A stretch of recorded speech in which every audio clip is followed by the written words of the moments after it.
almost hit the end button before we even started. He's done. Dom came in hot, bro.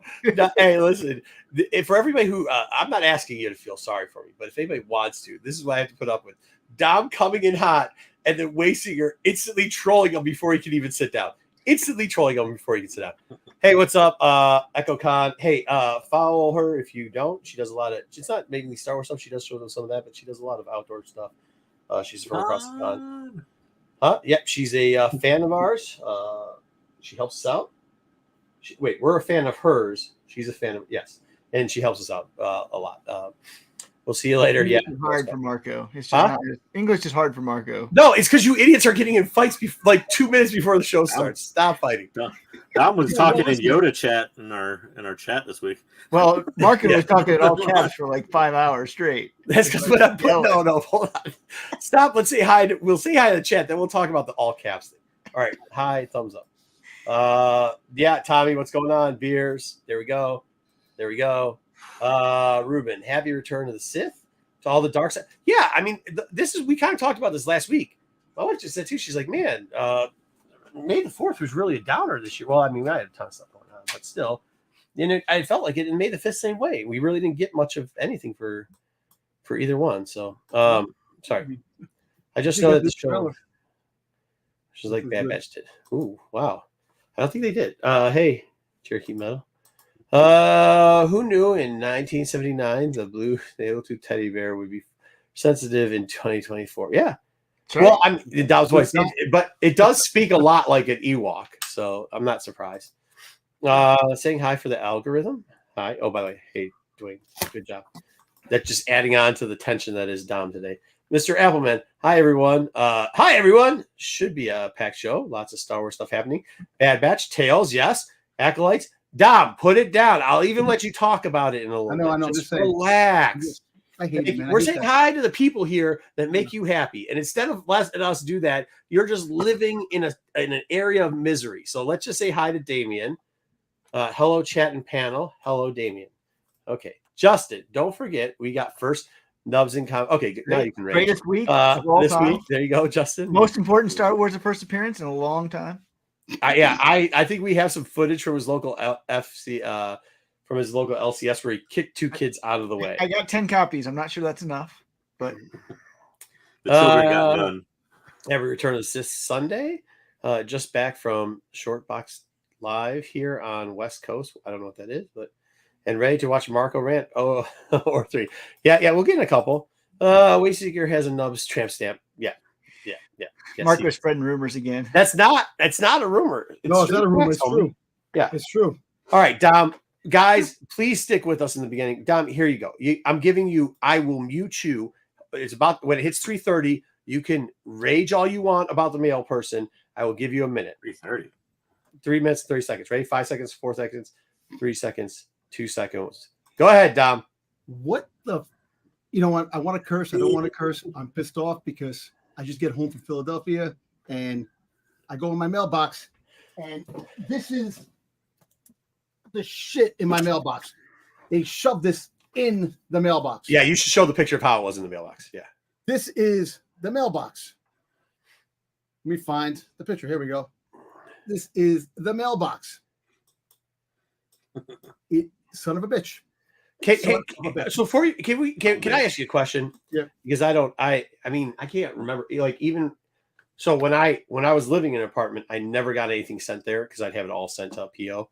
So like, because apartment mailboxes, that's like out here, it's dude, you're getting everybody's bill that never paid before and everything else. So I don't want to go that wild. Do they have a bulk area for your mail? Yeah. Okay. Look, I'm going to show you something. So it gives you a key or something? This was in my box with the key. Oh, so no, hold on. Was it both delivered by the same dude? I don't know. I wasn't here. Bro. So this was shoved all the way in the back of the mailbox. This was wedged in the mailbox. And this was all, this is a shirt, a t-shirt. It was all crumpled in the back with this shoved in. And me and my wife were trying to freaking get this out for like just about 10 minutes. He's clearly like, F this guy. You get too many packages. Crammed it in there. You definitely did give that guy a Christmas. You did give that guy a Christmas card. That's right. Basically, you don't give a freaking goddamn left hook to the friggin' eye. You gotta tell you, we gotta give the mailman cookies for Christmas. That's Yeah, what Water the them guy up. the guy who wants to punch Santa in the nuts is actually right. You give him an envelope. Hey, listen, you have to give him an envelope. I'll lace the damn cookies with a laxative to make them freaking guys. This is why he does that. My packages are nice. This is why you get mad at people on the streets in by New the way- York because of you, By the Dom. way, I know we don't talk about other like comic shops, store exclusives. Well, not store exclusives, but there's one place that does have store exclusives. Had the 1 in 100 Darth Maul, $30. Wow, low. $30. Yeah, the He Frank had- Miller one. Frank Miller. He had Yeah, about that thing shouldn't pay $30 for it. I think it's horrible. Well, that was we told you like that was one of the things we were telling you about. It was especially because they're getting like they were lying to you guys during COVID, and you're finally seeing it. Like they have to get a print run of 3,500. So how many 1 in 100s do they get because they did a store exclusive? Yeah, that it covers ugliest sin. I don't know who the hell would want to buy it. Yeah, Well, and, that too. Yeah. it was just that most of the stuff he had, a lot of the stuff he had for cheap. They didn't have any of the Django. Oh, was Fett. this at a con? Were you Yeah, at the con? Yeah, at the con. At Philadelphia. Con, And they had a whole stack of the 1 in 100s, $30 a piece. Yeah, you could have counted them out, and then you finally stopped telling us that's a small print run. Whenever you go, well, this is a limited print run of 300. It can't be a limited print run 300 when they got 30 freaking 1 in 100s, dude. The math doesn't add up. No, doesn't add up. So not at all. hey, Jen. But the That big thing was winner. ugly. You should have bought one for $30 though. No, You know what? I would buy one for $30. 20. You can offer him 20. Yeah, he probably would have took it. 20, You know, I didn't. I actually You bought. don't want to support him. It's okay. It's okay. Yeah, we don't have to. get it. But I'll tell you what, like I said, the cosplay, the big winner, Padme. Hey, TJ. And they came in all shapes and sizes. No, you don't. You can leave Don't do back the into that good comment off. It's not as funny as you think it is, buddy. I know, I'm just saying, but We know. We heard you just say it. But here, hey, that's good. Padme. I'm surprised, but it seems like a pretty. What can I ask you? Was it all types of? And what I mean is all different costumes of Padme, or was it just like No, all the same ones. The Attack of the Clones with her with the the white crop top. jumpsuit and gun? Yeah, Yeah. because that's an easy one to do. Okay. And so there was one girl with the ripped part in the back, which she got clawed by the beast, and she got cut. Yeah, in the, yeah. Dwight's got to get it. 301 to 300, 302 to 300, 30. No, I seen It's- 2 Shinharis. I didn't see any Balins. I seen one really bad cosplay of Boba Fett, which was really bad. But somebody did do a cool Night Trooper from Ahsoka, which was really John. cool. did- that's not nice, John. This group shouldn't be making fun of anybody. With a wagon? What do you mean with a wagon? Oh, I think he's talking about the back end. Okay, that's enough questions for Dom. Dom, are you in a better mood now? Oh, you know what? Yeah, kind of. Hey, T. Jones, what's up? If we didn't say hi to you. All right. Yeah, I know. Yeah, you didn't look. There definitely was Balin's there. He just wasn't looking. As you noticed, the only thing he mentioned was all females except for Boba Fett. That's all he meant. So It was a bad Boba Fett. it is bad Boba Fett. too. So like that's what I'm telling. Like, yeah, so he really wasn't looking. Not to mention the 501st is everywhere. Oh, there was a at girl every time. dressed as what See, do you a call it? girl. A girl Girl. dressed as. A girl dressed as friggin' what's the I name know what from, you're saying. from the Chiz Ascendancy. What's the girl's name again? The Harlan. Right, I know what you're saying. yeah. Right. So I she got was you. dressed up in that, and I didn't see any Throns. I didn't. You see didn't any- look. No, I Yeah, didn't. because Look. it was a girl Thrawn. He would have seen it in a minute. There was hey guys, there's a female Thrawn. You know, no, not her. It was Thrawn. Actually, you know Okay, what's well, funny? It has nothing to do with Star Wars, but me and my wife watched a show movie- on, oh, on Paramount, not Paramount, Prime. We just like ran into it, called the Has Been Hotel. It's a Oh yeah, the anime show. yeah, and I'm telling you, I enjoyed it. There was people dressed as those characters there. It's popular. Yeah. Yeah, and I'm like, holy shit! I was like, wow. So, All right, it was fun. Dom, are we good? Yeah, I'm good. All right, let's get For into now, it. Not until gonna be in a freaking minute. got the Wayseeker I like trilogy. the smile on your face. Yeah, I like the smile on your face All right. because Wayseeker. I don't think there's anything this week that's going to troll Dom, but Dom always finds something. Dude, when you think you're not, dude, I did news not trolling Dom, and in 2 stories, he was already fucking livid, bro. I mean, you know. All right. So here we go. Right off the bat, Phantom Menace returned to the box office, and it came in number 2 this week for the re-release. Good, John. It surpassed expectations ABK. majorly. Good It brought in $14.5 million. That is awesome. Release, which is a big deal because last year they did Return of the Jedi, and Return of the Jedi only bought 5.1 million. So this thing blew Return of the Jedi re-release out of the water. Yeah, I mean, Those I 90s just don't think there's many old people. Like, I think there's that new group that No, 30-year-old. accounting for taste, I suppose. the new the 90s kids that grew up Dude, with this, it's what they like. It's their. JJ, It is. It's their Star Wars. Yeah. Yep. Yeah. So I mean, 14.5 is a lot of money for just a It is a lot of re-release. money. There's Ann Rubens apparently because he went and saw. I mean, I could just watch it on Disney Plus apparently, but like. But people want to see it in theater. But you know what was? Hey, what was it when they did the first remaster? Was that 94, 92 or 94? They did 97. wasn't it? 97 years. It's 97. Yeah. Yeah, it was because it was a Tim and all them. So like we went there and we didn't just watch it once. We went for I think a week straight, and we watched every single movie back to back for a week straight. So like, I mean, but that I wonder if that's a part of Return of the Jedi doing worse. Is the fact that it's like already been re-released in theaters, like 3 times now. Yeah, because of the people. Yeah, that's what I'm saying. Like This one because of that hasn't. group. Like when you're younger, like you like, bro, I can't. Let's be real. Maybe you maybe Wayseeker can sit through fucking 8 hours of movies or whatever, but like, plus it wasn't on stream. Like it was like you didn't have it accessible, so like it was a lot easier. But like with your friends, and you just want to fuck around. You know, you got to take it easy, grab a pop or something, maybe rehydrate. You know, it's good. Yeah, I just don't think 20-year-olds are interested in Return of the Jedi, though, JJ. It's just not the same. Yeah, that's what I'm saying. Yeah. They were little kids when they saw this for the first time, and now they're, taking their kids or something like that. What's up, Brian? So Now they can enjoy that dialogue for real as an adult. Hey, they're not gonna criticize it like that because it's just gonna be like Dom, where he's like, it's a masterpiece, and you're like, what about these 3 pieces, Dom, where they like literally just said the dumbest things. He's it's like, only 10 years from now when they're going to be saying any Star Wars or anybody that wasn't born from 1997 isn't a real Star Wars fan. Yeah, that's So- exactly what they're gonna say. Yep. So Also, I do wonder what it was up against too, though. nothing. Yeah, this week was a pretty Bro, No, I mean John. Return of the Jedi. I mean, Oh, I don't know. John, I knew a cat that's all he drank. He just drank Diet Pop every single day. So the other big draw, I asked Ruben. Ruben didn't pick this one up. Was the $50 R2D2 popcorn Holy bucket, which you wow. get popcorn, It's pop and a too? drink, and you get R2. I mean, pop what is around pop? R2's ass? Hey, pop, hold on now. Pop and popcorn, right? Pop and popcorn. I got a small pop. It was like $6 for a small pop, which isn't small, mind you. It's still like 24 ounces or some bullshit like that, right? Right. But I got that, and that's already like $6. So then I don't know what popcorn is because I don't like the smell of feet. So whatever. It's But I think exclusive that's like to a certain. I think that's probably like $10 or whatever. So you're looking at $20 right there, anyways, and so it's $20 for the souvenir thing. That doesn't seem that bad. It doesn't seem that bad. I know, but still. Oh yeah, Still it's large $20 for a popcorn Hold on. bucket. Hold on. Large popcorn and drinks, I think, are more expensive. We don't get that size because it's just my kids, my wife, and me, and my kids are small. But like, I think the larges are like, I don't know who's the last person who went to the movie theater. Isn't a large popcorn like $15? Isn't a large pop like somewhere around there too? So you're only paying. I don't know. Wait a minute, It's is it expensive. two? Is it both in the same thing? Yeah, it's a twofer. Yeah, it's a twofer. No, I mean like, is it both in R2D2? Mm-hmm. Like That's why the straw's there, and that's why his ass has got Yeah. popcorn in it. Okay. I was wondering.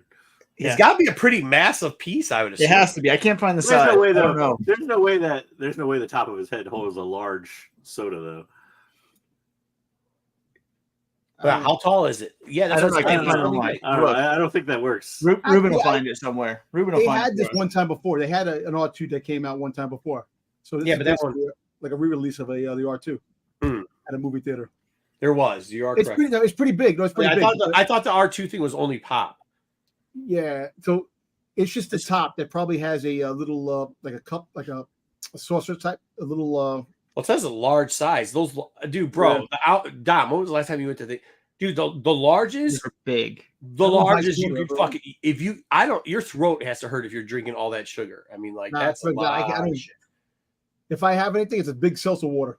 That's it. Yeah. I tried to do the high C one time in a large because I accidentally ordered a large. Holy damn. shit, that high C. What the? Did you bring insulin with you? Oh, and bro. people Bro. say that you don't even have to go to the movie. You can just enter and buy the concession. So people are doing nice. that. Going to figure instantly be figuring the coma. I don't like that. That means they just sell out faster. So if you did go to see the movie, you're screwed. The popcorn floats in the pop. Yeah. All right, moving on. We got some Skeleton Crew news this week. We got it's going to confirmed release dates for late 2024, right around the holidays. We've been saying that for a while. That's the rumor going on there. But we also had John Watts, who did a panel at the Mexico CXP. Lucasfilms was big there this weekend. This is how he described the show for us. It's about a group of kids that find a buried spaceship on their boring planet, accidentally turn it on, get blasted off in the galaxy, and then they have to try to get home. Remember Space Nuts back in the day? Space Nuts, where they get in the spaceship, they clean it, and they hit the thing and they shoot into space? Or go through the Pussycats? No, wasn't that show called like Mac and Me? No, Space Nuts. Look at also, that. Space Camp was the same when I was a kid. Space Camp. Yeah, We ball. They accidentally launched themselves into space. Well, it's actually like Josie and the Pussycats too. They launched themselves into space. And they got lost in space. Who cares? It's like a lot of things. Yeah. Yeah. Right. So the other big news is Phil Tippett. Phil Tippett's won a lot of awards for stop motion, and he is confirmed to be doing the stop motion for this show. And so that's a big get. This is a TV show, though, right? Yeah, it's a TV show. I'm okay with that then. I'm not gonna go see this in the. I'll tell you right now, I wouldn't see this in the fucking movies. You would too, because you're a Star Wars fan. I know, but I wouldn't see this in the movie. I'd be angry as shit. I'd be Dom. I'd be Dom all day. I'm Dom all day myself, and I can't get away from being Dom. You gotta take some blood pressure medicine being Dom all day. What I'm saying is, it's good that we have. I think one time too, we have to decipher between the once again going back, because I think we've been spoiled with all of our TVs and everything else, even with sporting events. And I realized this because I wasn't going to go to the draft. Not that you guys are big sports people. And then I, of course, as you saw as pictures, I fucking turned it up at the draft, and I forgot what it's like. You know what I mean? To go out to like events like that. And I just think we have to settle ourselves into expectations. This as a movie, probably not a good move. Or showing it in the theater. However, doing it on TV, yeah, good show, man. Let's go. Let's rock and roll, brother. Yeah, I'm good for it. Yep. All right, this one is for some of our panelists. Star Wars Celebration 2025 tickets went on sale Wednesday, I think.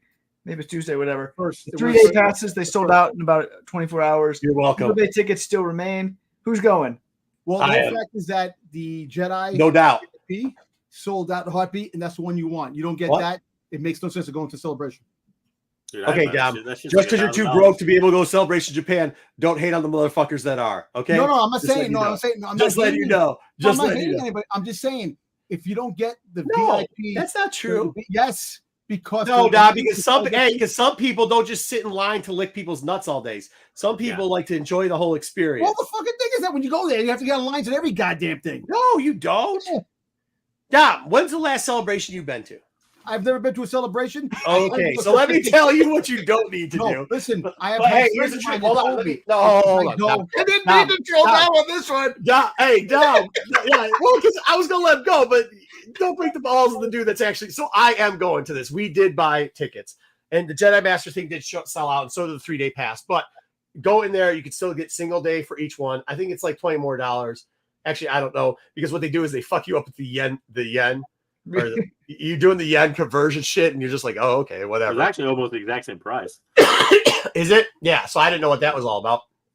But got that 200 yen difference, which is like nothing. We loaded in like an hour early, and it took us an hour and 15-20 minutes to get to the front. I don't think they're letting Americans get to the front line anyway. So listen, I'm gonna tell you this. Actually, I'm gonna tell you this. Don't worry about the master thing. The masters are for those toads. And they don't really get that many perks, so it's not that big of a deal. We actually got first shot at it. I don't know if you saw so it would. Is that what happened? The first one was like what was it, 7 p.m. on May 2nd, like Eastern Standard Time, which in Japan is like the middle of the freaking night. I think they were. Whoever was on it was on it. That thing was long. The next day was like 3 p.m. Japan time, which for us is like, I don't know, like 4 in the morning or something ridiculous. Yeah, no, okay, so yeah, like our time, but whatever it was like 15 minutes, and they had already sold out of both the master and the grand and the comps. But like, look, bro. I mean, like, you thought I wasn't gonna? Come on. Put it on IG. Like, you thought I wasn't gonna? Of course I'm gonna go to this. Listen, I'll wait for the big one, the 50th anniversary, 2027. That's the one's gonna be here in the States, and I'm definitely going because it's probably not. It's probably not. It probably will be, but you don't know that. We don't know where it's gonna be. Don't be doing all things we don't know. It's gonna be here. It's gonna be here. You know who the first people to find out are the people that are going to be at Celebration. Yeah, hey, hit me up when that happens. Hit me up and I'll take you around. If I'm in town. I'm going to give you money. All the Funko Pops No. Asterix. There's two people who can ask me for favors. One, you saw her at the top because she did a favor for me when I needed it. Number 2 is somebody else who got me a shirt. Besides that, do not ask me for. I'm going with my whole family. I'm not there to stand in line for you clowns. I'm not picking anything up for anybody else. I'm definitely not trying to ship shit back. First of all, yes, I'm not a clown. That's one thing. 2, I'm talking in general of the clown foolery of everybody. The clown I will make it worth your while.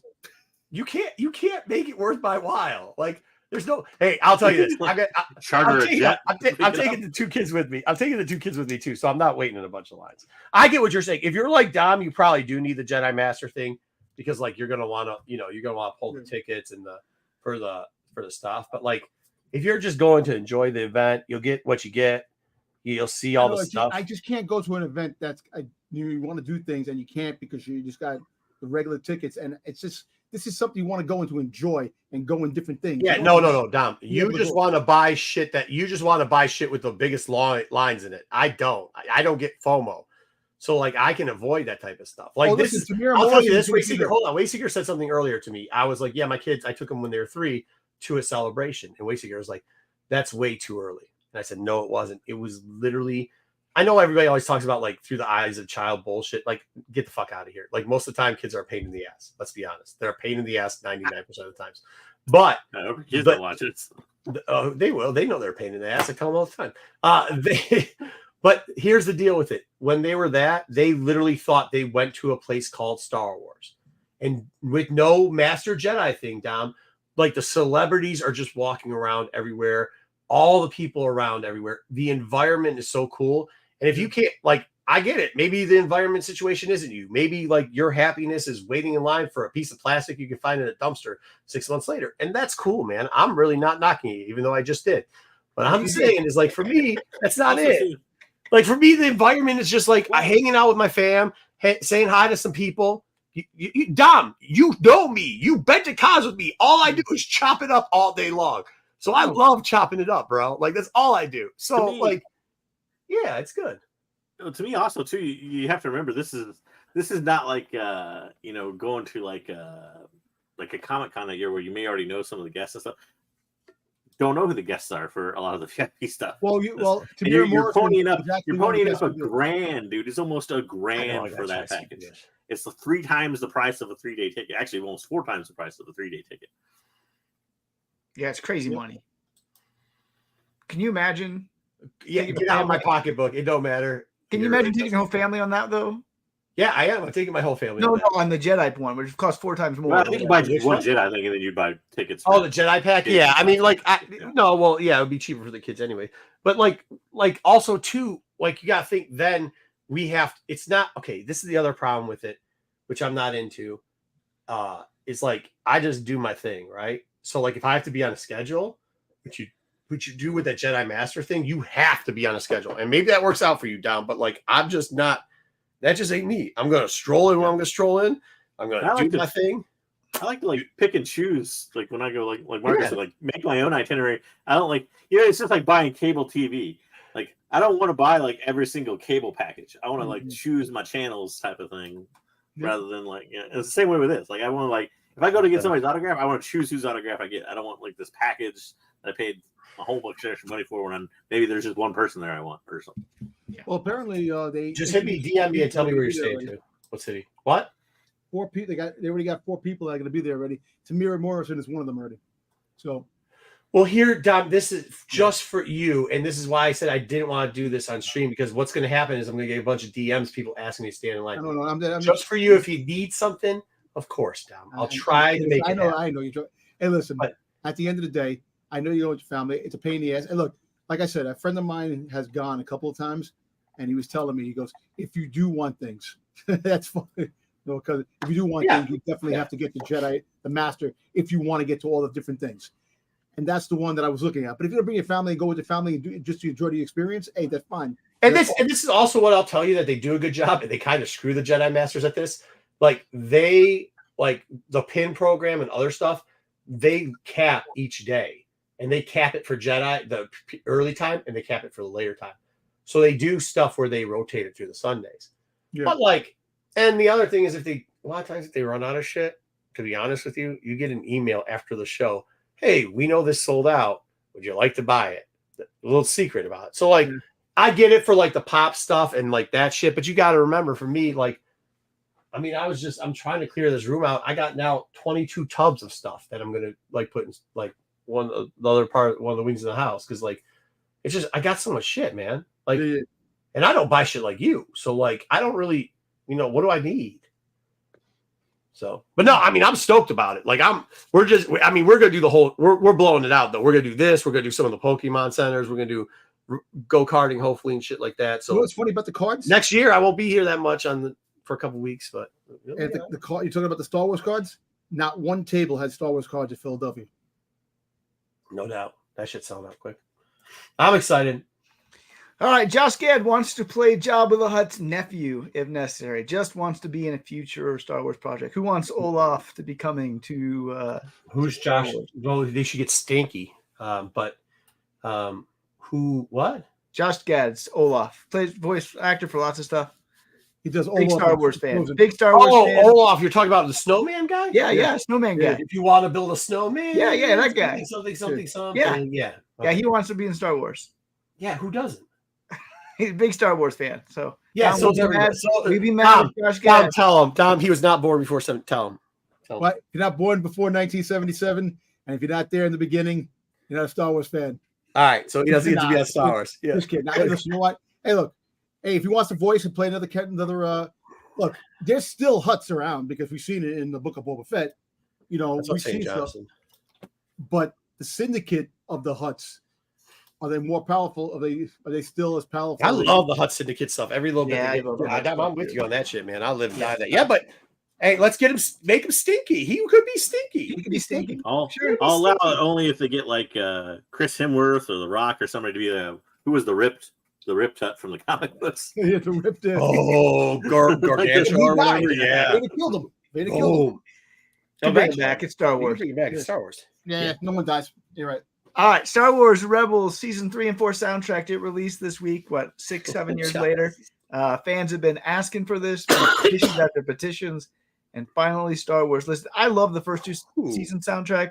When I used to stream games, I used to play this in the background all the time because nobody. It's all you SoFi fuckers. These are great. Yeah, all right. What's that stuff called? SoFi, MoFi, or whatever? What's Lo-fi? Lo-fi. It's all you lo-fi clowns. Okay, I got it. All right. But hey, I haven't listened to 3 and 4 yet. But hey, I better have it than not have it. I was just asking who the heck would be.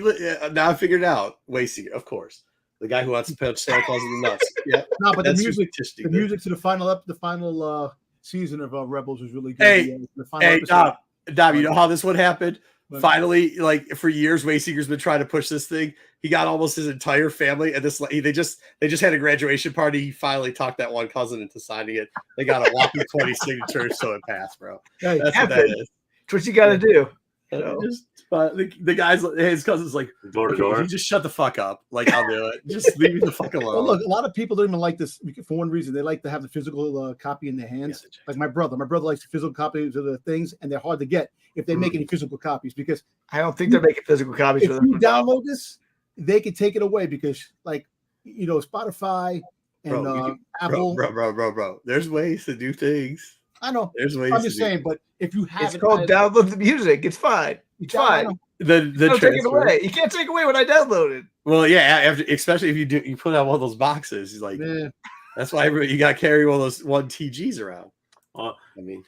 All right, if this gaming was has cool. taught me anything, you can take away what you download sometimes. Yeah. Yeah, but I'm saying is you gotta start transferring. He's a transfer. Yeah. This one's cool. With an Acolyte promotion with Autodesk, they're teaming up for a droid challenge. So you get to design some droids, and the competition is open to anyone over 18. The winners will get their droids made. Doesn't get to meet with executives. So there's gonna be 2 winners. There's 2 categories. Really? So if you're into like just building droids conceptually, you can enter into this tournament and have your droid actually made if yours is seen as the winner. So that's cool. Autodesk doing this? But yeah. Oh, that's cool. That's cool. I think this is a great little competition here. I want to see what people come up with. Get some new droids out there. And gets a little promotion for Acolyte at the same time. You know what? It's funny because the boy was helping me clean the room today, and he asked the story of KT, the droid. Mm-hmm. And I was like, oh, yeah, turn it over. And I was thinking, like, because he's young. So, like, when you have to explain it to them, you have to explain it on a very, similar basic level of the whole thing, right? Like, you want to explain, what – I mean, he obviously doesn't know what cancer is, but he can understand it. But I was thinking – and he's like, that's very cool. He's like, I like when we see the people build stuff, but they don't build droids like that or something. He said something to that effect. And you're like, yeah, dude, they really haven't had, like, we got Chopper, but like in BB-8, no matter what they say, didn't really take off that well. But the last 2 droids they've had, like, not really dope for kids. Like the one with the wheelie thing in the head. God, yeah. And I think Lola was pretty cool. It's just I'm out of Lola was through cool. the eyes, right through the eyes of kids. Though the Ladybug droid was not it. It just wasn't it. BD-1 became popular in the game. Yeah, in the game for adults. Yeah. I'm just saying kids wise. So like hopefully they get some stuff that the kids can really start relating to, because droids are a cool part of this. So I agree. It's a cool little competition. Anybody does this. They releasing this new Dejarik board game. This is the one from A New Hope, as you know, where you let the Wookiee win. So if you want to actually play it. I didn't say that. Hold on. Bri J. I did not say illegal ways. Did not say that, but you know what I'm saying. So you actually want to play the game that Chewbacca was playing. This is awesome. You can actually pick it up now. It has lights and sounds and these cool figures. Is it under $100? I think it's 100. I think it was $99.99. Where's it at? StarWars.com. There's Shop Disney. Dang it. Only if they're animated would I pay them. Well, I think they do light up and stuff. They light up, so their colors light up. They do noises. Sounds. Yeah. It might be worth it. Close, right? It's really close. Yeah, it's really close because, like, I'm thinking 75. I'm in 80, maybe 100. It's close. So anyway, it's close. Yeah, people I think are gonna like this one. That's So pick this one up if you like that. We got a official release date for the game that we never thought was actually going to release. It was supposed to come out in 2022. Got pushed back about 5,000 times. It is coming out on June the 4th, and it is also coming out on Switch as well as mobile. And so I don't know. It's only going to be downloadable, right? You can't just pick up a card, can you? This is mobile, and Switch. You just got to download it. Switch is not mobile. Switch is the thing that kids have. Switch has some mobile ports, but it's download only. Only. Okay. Yeah. Unless somebody like limited run games or somebody picks it up for. Well, because we don't connect it to the internet at all because the kids are kind of young. So so you have to play it by yourself. Oh, I don't know. Because you had to be. Well, yeah. All right. Yeah. Ruben's already asked if we're going to start a clan. We might start one. I like how this game was supposed to launch so long ago. It has like 3 times as many characters as when it actually started. Yeah, right. And I mean, the book came out for this thing over a year ago. It was released with the game. And the book was actually it's decent. It's decent. But man, the promotion on this game has been horrible. I haven't played it since the book. I played it whenever we reviewed the book, so it's been a year. I hear the game is drastically improved from the different Discord channels I'm in. So it's actually supposed to be actually fun now. We'll see. I just hope it runs well on the Switch. I have my. I don't know. I don't know how crossplay is going to work because Switch has got so much of an advantage if they do that. I don't know how it's going to work. I don't know. How much is it going to? So it's not play It is play. yeah, it's free to play. Okay. Yep. And then you can buy skins and all that type of Okay, stuff. well, I'll pull it on the iPad. Then. It's a Zynga game, so enjoy your microtransactions. But yeah, well, I mean, I won't pay the I think you can get all the characters for free. You just can't get all the costumes and all the cool hills and Yeah, and eventually it'll just team out that like 2 years down the road you'll just get beat because all the upgrades and everything will kill you. But that's fine. Yeah. All right, let's form a clan. All right. When does that release? Your Star Wars Old Republic players? Start giving suggestions underneath the video. Start giving suggestions for clan names. We'll try to get one, and then we'll put it out by whenever. Okay. Here you go. This is what you've been missing if you haven't played Star Wars: The Old Republic. They got the new update. This is what you get to do. Shit that I hate. This is pie baking I hate it. and a galactic egg. Actually, run out of ideas. This is when the game needs to end. This is all you can come up with is pie baking and galactic egg hunting. Game's over. It's done. There's probably some editor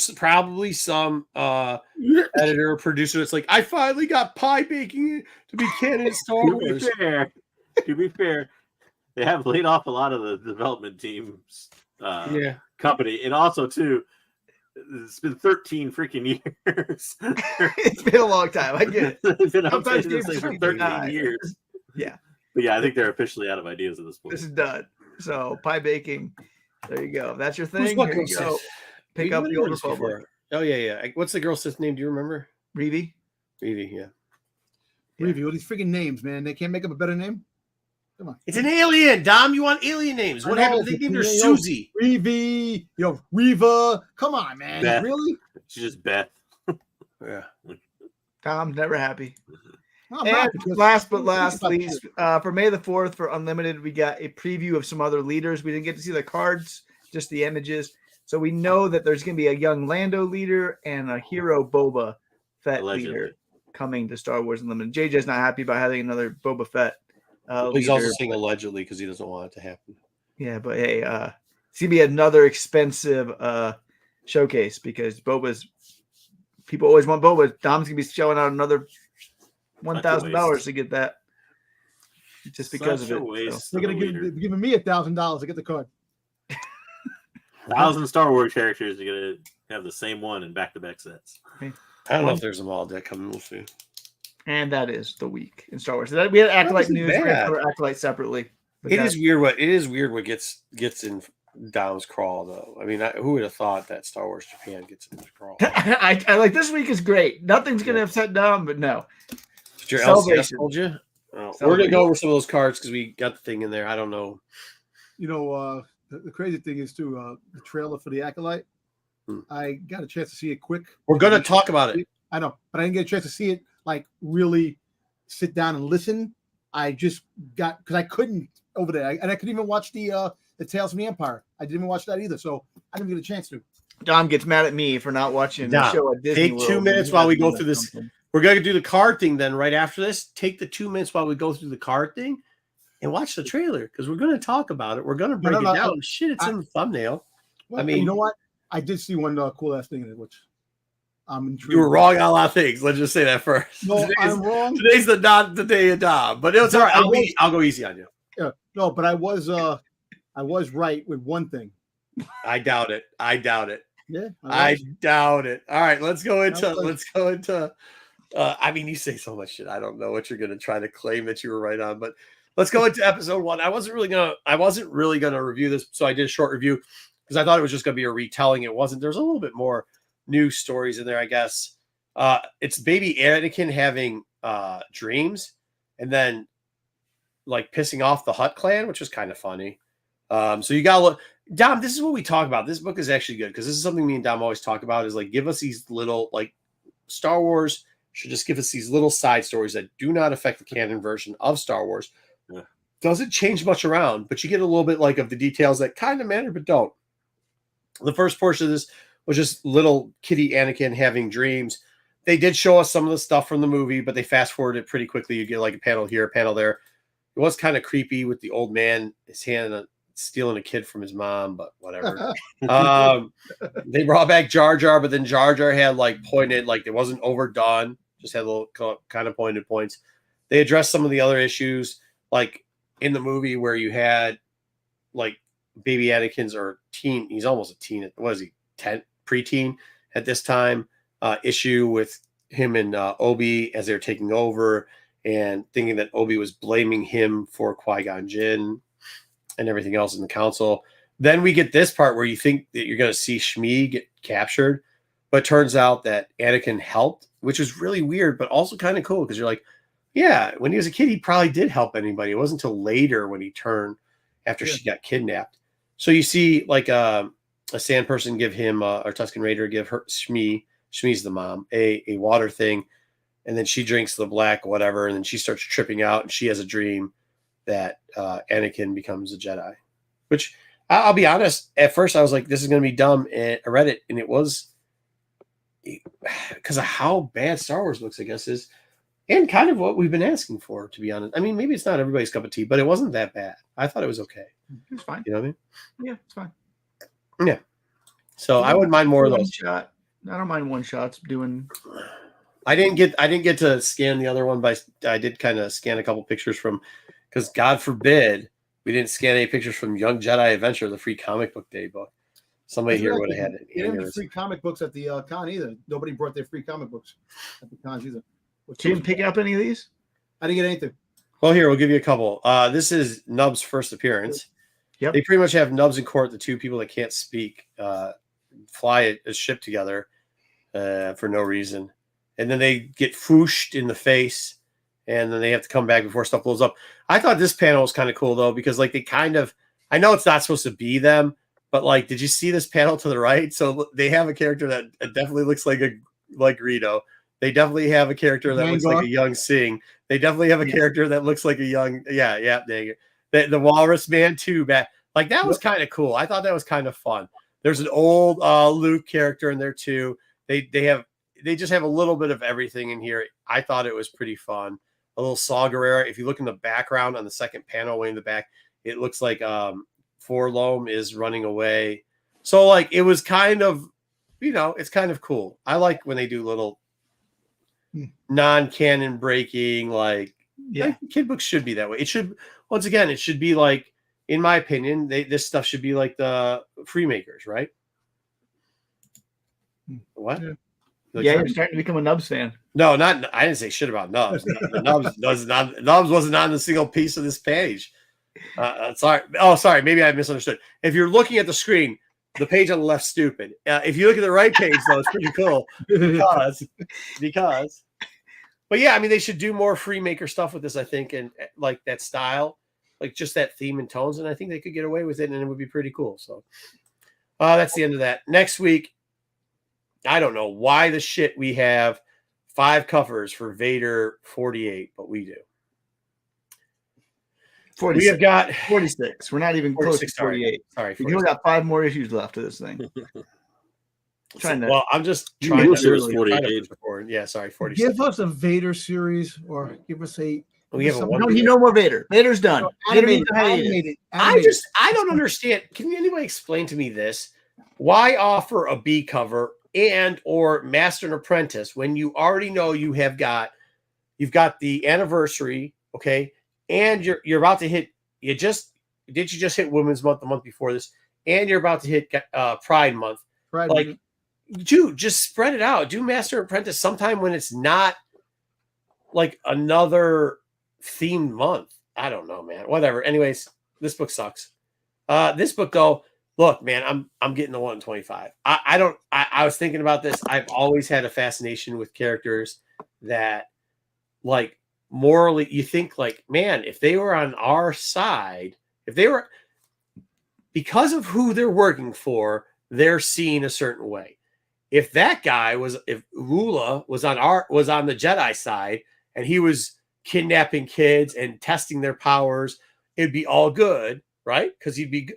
But doing the same thing over there where they let him actually cut into him, now he's a bad guy. I always find those type of characters interesting in real life. Generally, torturing children, and there's a pretty wide line between that and working for the Jedi. Yeah, no, but it's weird because you think, it's weird because you just think, like, there's actual, like, historical characters that they've used before that when they worked for one side, they were tyrants and terrible. But when the United States used them, they weren't such bad. You know what I mean? It just depends on what lane you put them in, is what I'm saying.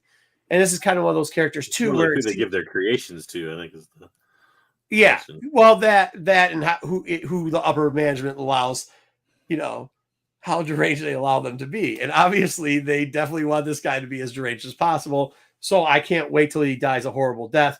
But I would not be surprised if he's working for the Republic in the future. So he's the 125 for High Republic coming out this week. Once again, too many other fucking shit covers. If we get another Ahsoka and Anakin, what is that, 54th cover? And what is this with Qui-Gon? And I mean, I don't even know why they're doing these covers. It's not like they're doing Anakin and Ahsoka. 25th anniversary Master, of Phantom Menace. That's what they're doing. That. Well, the Master and Apprentice is Anakin and Ahsoka, I'm pretty sure. Yeah, sorry. Yeah, who gives a shit? It's the 80th cover with them on it for no reason. So there you go. And the High Republic cover looks pretty cool. I like that. Oh wow! So there you go. I mean, Ryan's gonna buy that one. I think it's terrible. Whatever. Also, next up for FOC, we got another cool 125. I don't have so much of a problem with this because it's still under 10. Kind of sounds contradictory to what I was saying with Vader, but Vader once again was at 46 and had 5 covers. But then once again, they're doing the same thing here. We're getting the anniversary and we're getting the Pride thing. We're also getting a pretty solid 8 cover.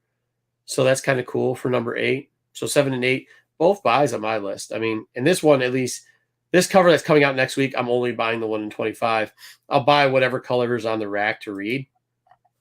This one, I'm specifically buying 2 covers of A, and I'll be buying the 1 in 25. I just think whatever Bulin is making, so D found out whatever Bulin's making, and I'm down to see what it is, dude. I'm in to see the monster. So you grab all the 125s of her. Cool. Yeah, all right. All right, next up, Star Wars 47. Also a book coming out on the FOC that's got way too many covers for no bleeping reason. There is a Maul Emperor. I like that cover. Yeah, that's the anniversary cover, right? Yeah, it's the anniversary cover. Yeah. They got a Star Wars High Republic cover on the Pride cover. Then you got Lando playing whatever. This book sucks. It's yeah, I know, but it still sucks, man. Yeah. This is still who cares about the trial of Lando?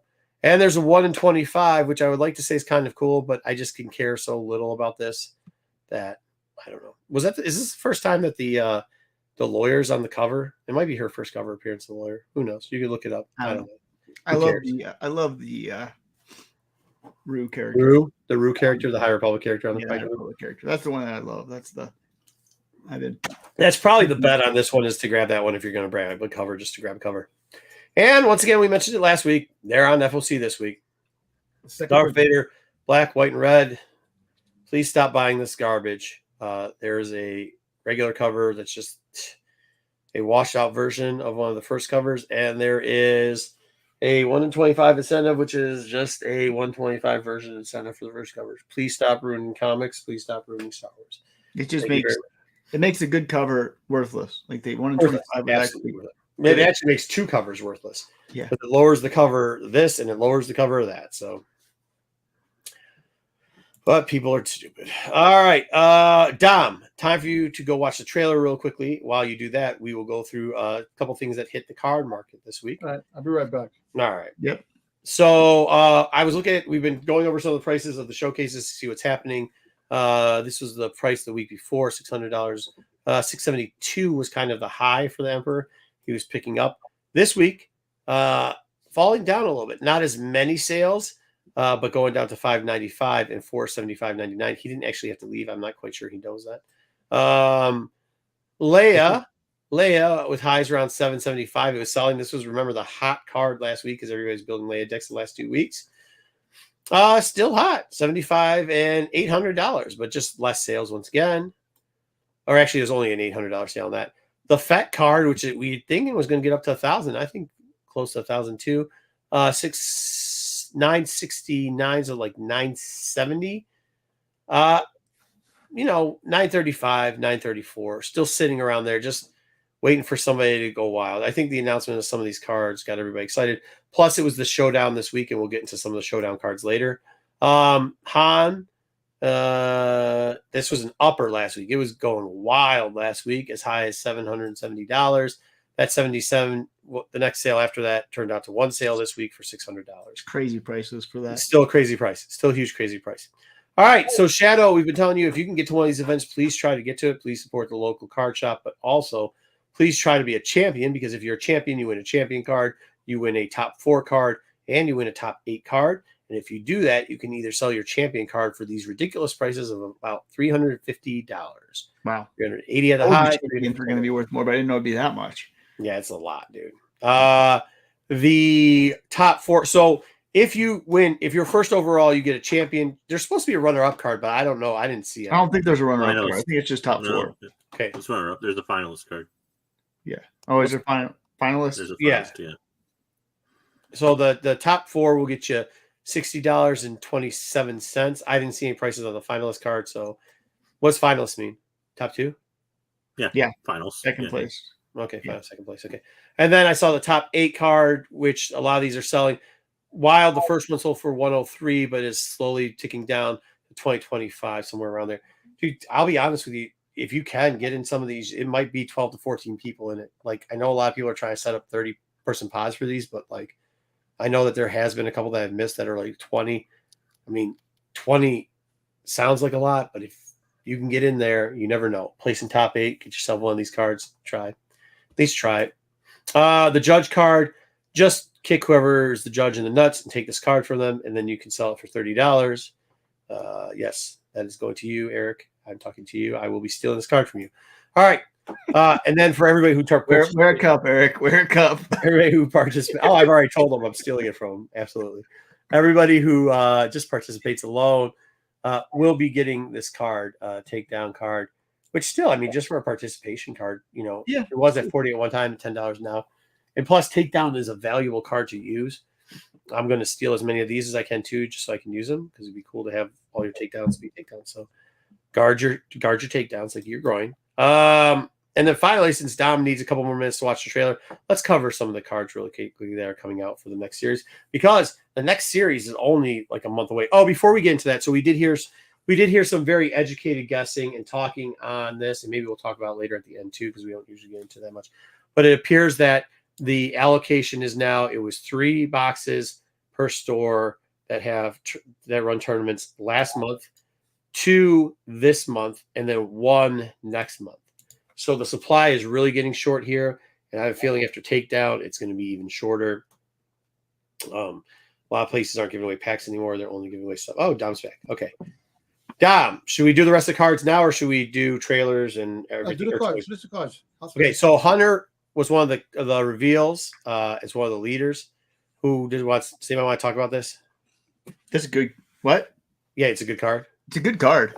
Yeah. Yeah. I mean, the idea that you can just like bring out for one, you know, any unique friendly card and put it in your hand, and then you still get to keep a resource. It's a way of getting card advantage, and I don't know. Nice. Having something later, I think Hunter's really good. Comes out on 7, but a 5/8 strong. That's Vader level. Yeah, I get that, but like, yeah, 5/8 is strong, but to get to 7, especially, so I was playing Suns again, and these 7 cards, you see them if in weekly play.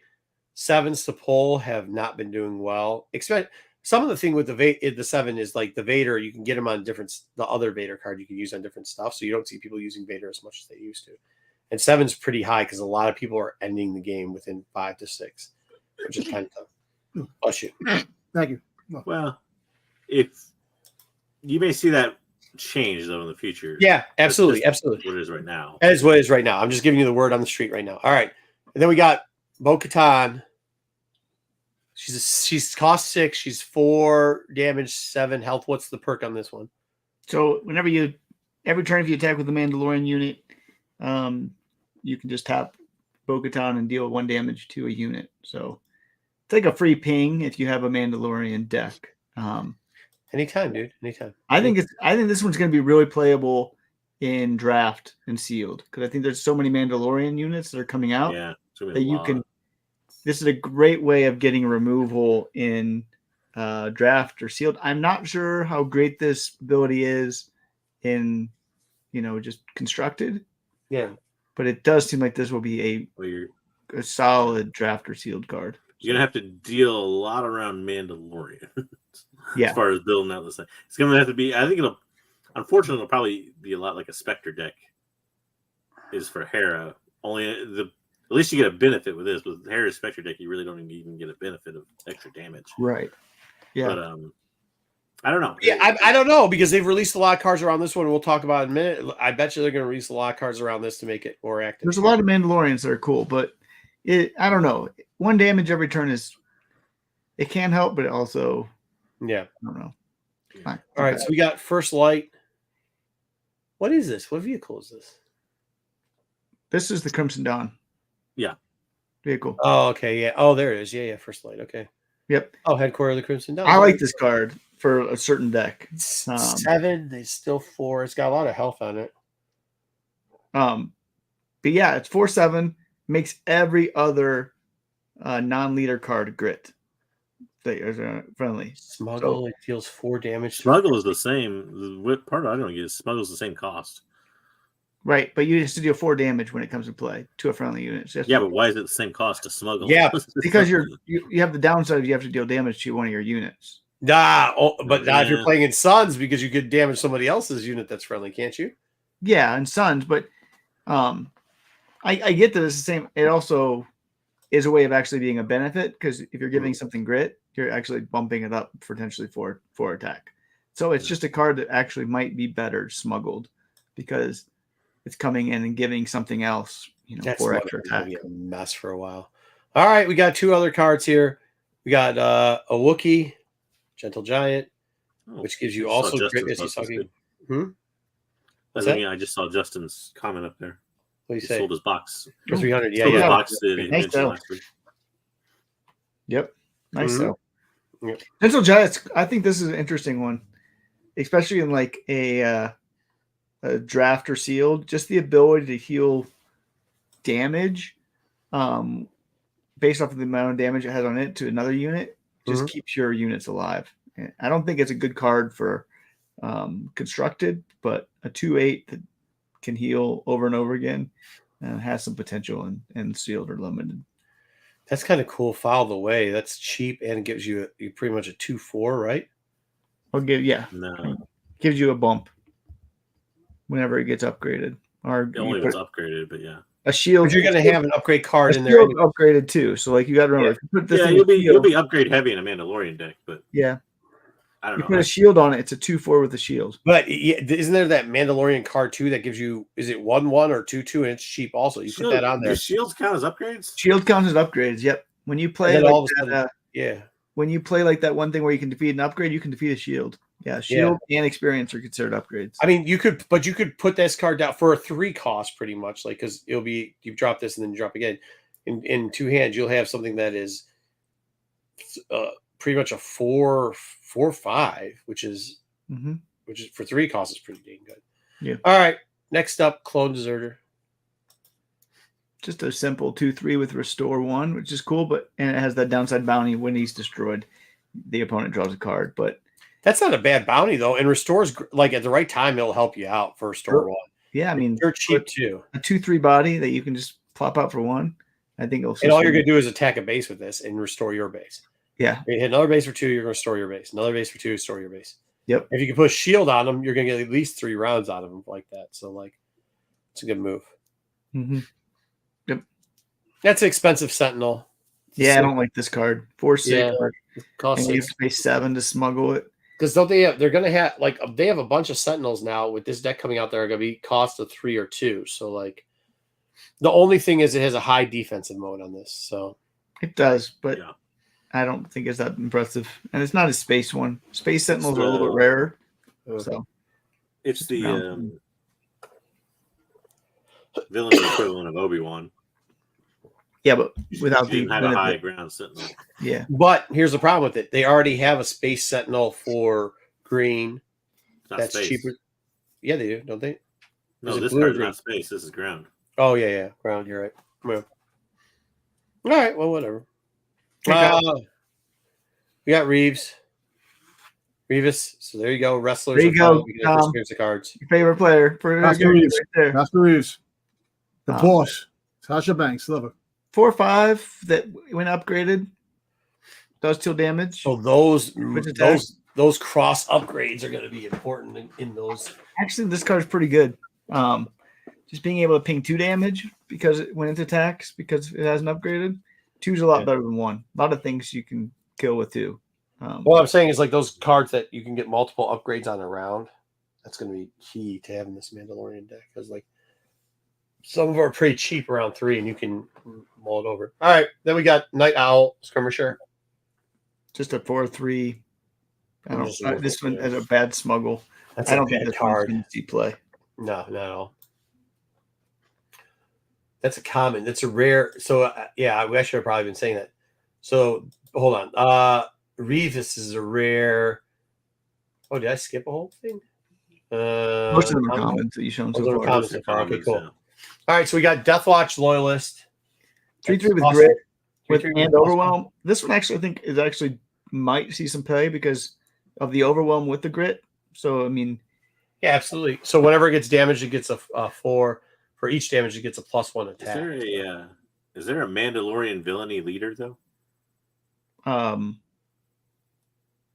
not yet, right? I'm sure there will be. Not yet. Well, that's why. Who was it? Bri J was saying Maul in the chat, and that's probably why people think it's going to be a Maul because this looks like a lot of death. I doubt the No, I was a Mandalorian though. It could be Phasma or something like that. It could be. It could also. Well, right now, do they have any? Who's black red right now that they could use? They might be building into another deck. All right. Who knows? Anyways, the other one is Ruthlessness, which is an upgrade. It's just upgrade that does 2/0, but also has the ability that says when it attacks and defeats a unit, it deals 2 damage to defending base. So you're able to take out a unit. Could you imagine going back? Could you imagine putting that card on top of where the heck was it? There was one of these over here where it was like I missed it already. Well, with that if you put the upgrade on that, you're going to be 4/6. That's going to be a 6/5 and damage to the base for Reeves. And also does damage to a ground unit. Yeah, it's pretty crazy. That's a crazy card. Yep. That is a crazy card. All right. And then it costs only 1. That's what I'm talking about. Like some of those upgrades. Oh, wow. I love Ketsu. Ketsu's from the Rebels. Huh? Said Ketsu. Well, she's also in the kids show a lot too. Yeah. Or was it Rebels? Yeah. Rebels, and then also the Force show or whatever. Friends, that one. 3/2 Saboteur. That's Ketsu not unique? Or this? Yeah, it should be. She's unique. She's unique. That should be a unique symbol. Isn't that the girl that is right down at the bottom of her card? Isn't that the girl that huh? The one that was with Sabine? Yes. Yeah. All right. Yeah, it's card number 147. It's a U. It's got a U under there. That's uncommon, dude, not unique. Oh, sorry. What's unique? The diamond next to their name. Yeah, that means you can only play one at a time. Oh, one at a time. Oh, okay. So this one you can play more than one. That's a mistake, but whatever. Yeah, when this unit deals combat damage to a base, you can defeat an upgrade as well. So it's got Saboteur, which means you're going to want to attack base, and then when it attacks base, you can also defeat an upgrade. So it can defeat shield, it can be experience. Fuck Luke. It's good little add-on for the quick. You're not gonna have any more of that. See, this is what I don't get about this card. When you say upgrades, so you're saying tokens count as upgrades, but like on this card it says you may defeat an upgrade that costs 2 or less. Yep. You don't know the cost of a shield or the cost of a 0 experience. There's 0 cost. Yeah. Okay, clan challengers. It's just a 3/6 that has a raid 3, so it's basically a 6/6 when it's attacking. Yeah. And also is overwhelmed. I actually don't think this card is that good, just because the defender it's really bad. Maybe it'll be 6/6, and you put that 2 upgrade on 1. All of a sudden, now you're. Yeah, I mean that's last play. You put that card down, and you just fucking annihilated somebody's base. So. Yeah, I get that, but removal, then you're taking 2 cards, and the removal's taking out 1. Your card advantage. I don't like having to play an upgrade on something to make it actually. Yeah, fair. If it gets to that point, though. All right. Cripple Authority. This one is actually kind of fun in a certain deck. You draw a card, and then each opponent who controls more resources than you discards a card from their hand. So it's actually in a deck where you're trying to, have less resources than the other. Maybe you're topping out at 5. you're doing some discards while also giving you card draw at the same time. So, yeah. And take captive is just a capture card. I actually don't know how the capture is actually going to work because it's not permanent. I'm not a big fan of removal that's not permanent removal with cost 3. So cool. The Rivals is a 5/5 with grit and also has on a play and attack. You can deal damage to units with bounty. That one will see play in sealed and draft just because there'll be so many bounty units. But 5/5 may not be that great here normally. And you got the Dr. Evans, and we talked about this one last week. This is one when bounty it readies up to 12 resources. Kind of cool card. Really powerful. 3/3 with shield at a 2 cost, but has a huge downside. So if you can find ways to limit the downside to where opponent can't take advantage of it, this is a hugely playable card. In the wrong time, you're going to lose the game based off of a 2 drop. So I don't know about that one. L337 2/2. You get to rescue a card. Don't play it against a strong saboteur. Yeah, right. Don't know. Go right to all your resources being ready again. Yeah, all of them ready. That's not good. I don't know about that card. You do get to rescue something. And Omega. You don't know about L3S? I actually like that. It gives a shield token if you don't rescue a unit. So you can play it 2/2 and then it becomes a shield. That gives options to you. It does. Omega, I think, is actually a really good card. I think Omega will see play. Not just in like the clone deck, but it's a 2/2. It costs 2, but it also draws a card, right? Search the top 5 cards of your deck for a clone, reveal it, and draw a card. So if you're playing with enough clones in your deck, basically your hand is not getting diminished by playing Omega. There's a lot of clones now. There's a Boba clone, because Boba's technically a clone too, right? Yeah. There you go. Yep. But it's got to be labeled clone, though. I wonder what his card's labeled. I don't know. I'll have to go back and look. Spare the target, return an enemy unit to its hand. This one, to collect the bounty. This is the one we talked about. It's just like whatever that card is, where you bounce something back into your hand, but you also get to collect the bounty. This is going to see lots of play in here. Weirdly replacement for hero decks. Yep. And the other card there is return a underworld unit to a hand, and if you do, deal 3 damage to units. So it's just a way of bouncing one of your cards. Maybe that Dr. Evazan, who you don't want the bounty to be collected, you return it to your hand. Yeah. And when you do that, you also get to ping. Yeah, this one will be. I think this one will be strong because they made it yellow for cunning. Yep. But if you think of the Falcon, which you bounce back your hand anyways, or have the option to pay 1 cost. Here you can pay 1 cost and bounce back your hand and deal 3 damage. Yeah, this card will see a lot of play. I agree. It's a cool card. It's common too, so that's fine. Oh, look at this. We got a little bit of CAD bait. Relentless Pursuit. Choose a friendly unit. Captures a cost the same or less. If it's a friendly unit, a bounty hunter, then you give a shield to it. So it's a way of capturing and putting shields on yours. Sure. This one might see play. I don't know. I'm still not sure. Getting Light Cruiser. This one we've seen before. Covered before. We don't have to cover again. Then I know it's just big. All right, and these were the 3 main ones. Yeah, you got tech. Clones. Will work well.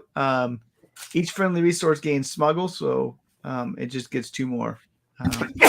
So it's a way of making everything have smuggle, which kind of cool if you want to play something later. Echo, you can discard a card from your hand when you play it, so it's a way of actually lessening the cards in your hand. When you do that, you get 2 experience tokens to a unit that has the same name as discarded. It's a very hard card to pull off because you have to have 2. Oh, damn, we almost got him. You have to have 2 of the same card name for it to actually work, or you have to have a card. But I'm just bored of this. Look at Jedi try to throw you under the bus. Something into a 6/6 with restore 2 is a beast. On we gotta send Dom a box so he can try to play this game. And Wrecker's awesome. Wrecker, I think, is a really good card. Wrecker is a 6 cost 7/6. You can actually defeat one of your own resources when you play it, so you don't have that one. It's a way of anti-ramping.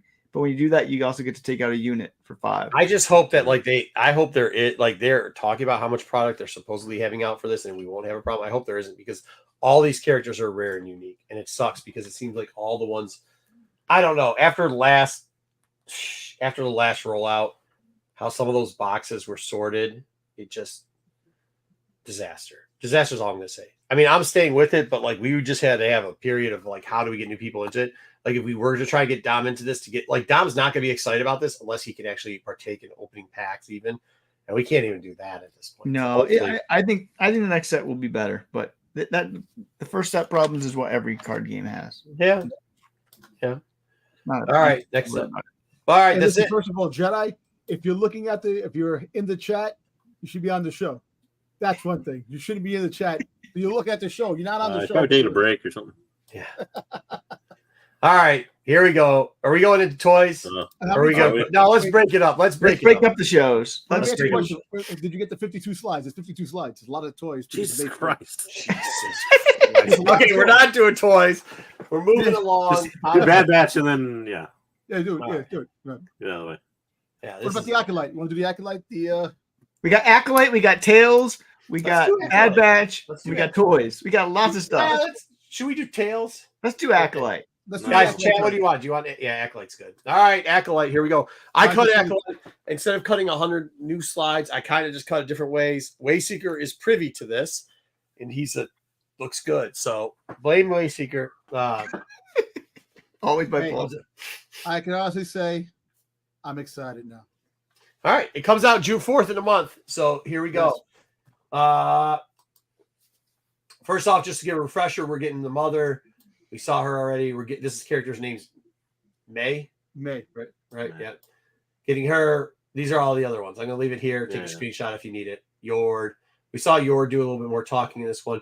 Soul, obviously, we saw him. We were right on that. Some of us were right on that one, saying we thought it was a bunch of different time jumps, that he was older and younger in places he was, because we saw the thing. Endura's there. Jekyll gets a knife to her neck. We didn't see much out of the Wookiee, but that's okay. All right, Vanessa. Vern had a bunch of. She had a little bit more in this. She got to hear her talk. She sounded fine. Everything looked good. All right. We kind of saw Kamir earlier peek his head someplace, but now we kind of found out a little bit more about him. He's a former smuggler, makes his living trading. He's pretty much a villain, not a villain, but like like the what's that? He's the DJ of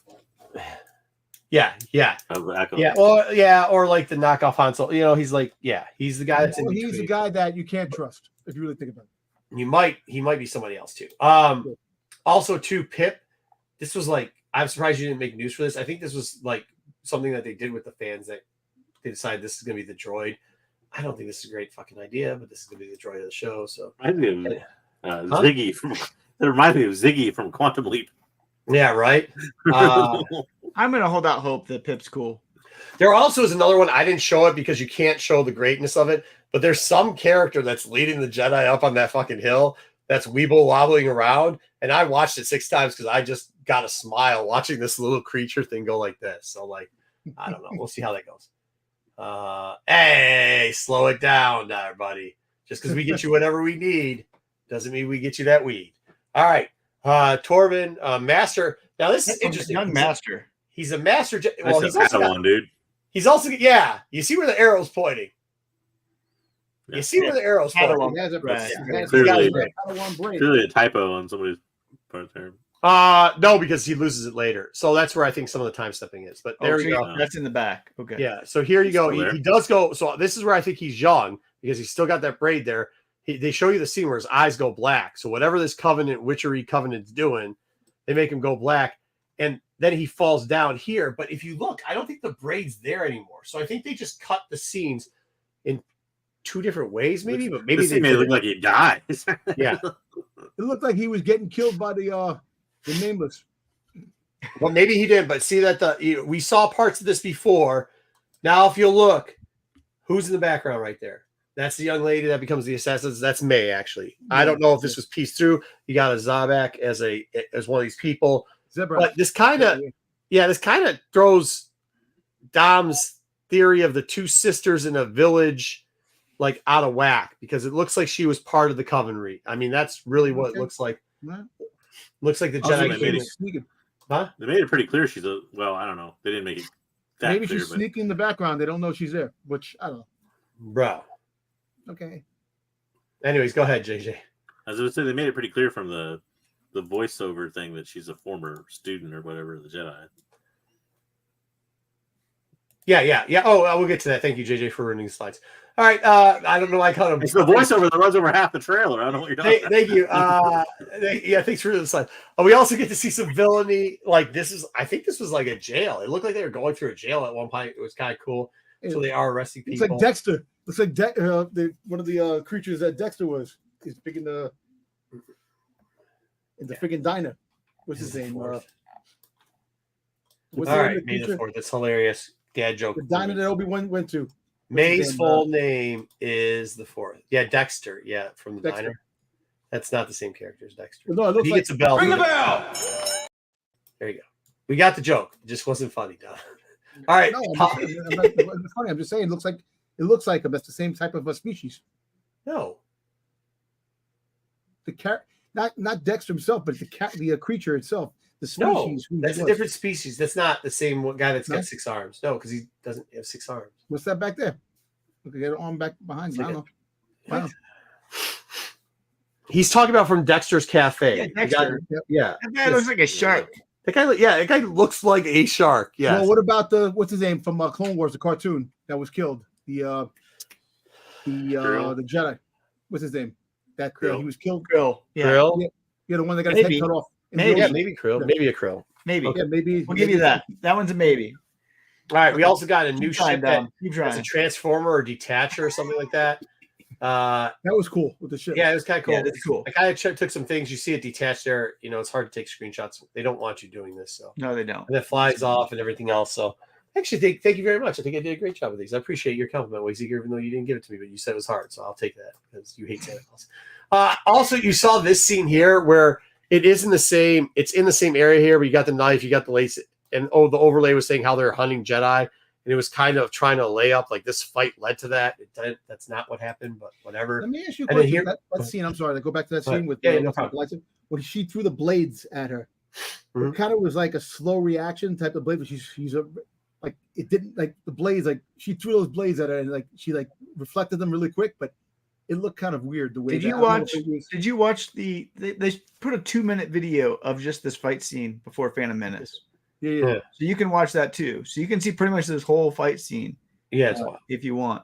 It looks pretty good. I seen part of it when she's Hey, Ruben tried to put it up on YouTube and they took it down. They did. Ruben get in trouble. I think Ruben got in trouble. Yeah, I saw Star Wars things now. Because I went to go see it. It was already down. So no. Yeah. All right. Next up, this is the part that JJ was talking about. I probably should have cut it in with the other portion, but whatever. Master Soul, he's younger, obviously. He does give her a lightsaber. That is May there. And those are still the witches. That's probably from the earlier scene that we saw. Oh, wait, there it is. So he did train her because he said it was his fault and he was going to go after her.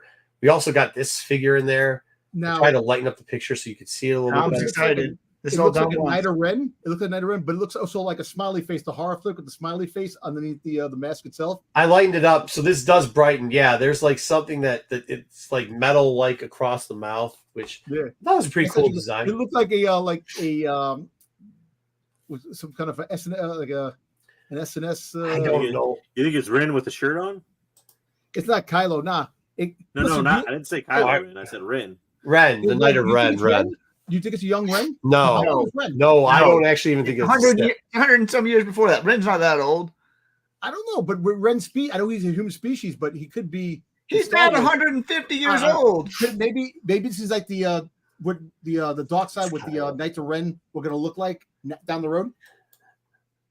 This could be like the we don't know. Mask. That's hold on, a round helmet for a Plagueis. Hold on now. Dom has got. I'm not off of Dom's theory on this. Not that it's Ren, but I understand what he's saying. Dom, may I help you with this? Go ahead. Okay, so if you've read all the novels, there was a portion in the novel where they were leading up to something where there were younger people that were going to, before The Force Awakens, they left it because of the J.J. Abrams situation. But originally in some of the tales that were leading up to that, there was a group, if you read Aftermath and stuff, that was going around in Aftermath, and they were stealing Sith artifacts, and they were starting to dress like Sith-like characters. They thought Darth Vader was their idol and everything like that. I think that's what Dom's saying. Like, this is maybe something that led to the Knights of Ren because it was a similar thing where they're like, oh, the Dark Force. Is that what you're saying, Dom? Yeah, I'm saying that. Oh, I like that theory. Absolutely. This could be That's not what Dom said, but hey, no, it's it's what he like, said. the beginning Not of what he what the said. Knights of Ren were going to look like the Dark Force users on the side. Because remember, they were Right. Dark Force users. Well, They it were- kind of yeah. reminds me of to that point in a way, agreeing with it a little bit. It also kind of reminds me of the from like, of course, Old Republic games are legends now, but Old Republic games and Sith acolytes and stuff. Yeah. Used to wear similar helmets. Yeah, Also, I too, think there could be Rin. He kind of alludes to it at least a little bit in the comics that Rin is a title and not his name. So, I mean, if Rin's a title, how far back does that go? Yeah, absolutely. Yeah, it could be like that. That's what I'm saying. Like it could. He wasn't.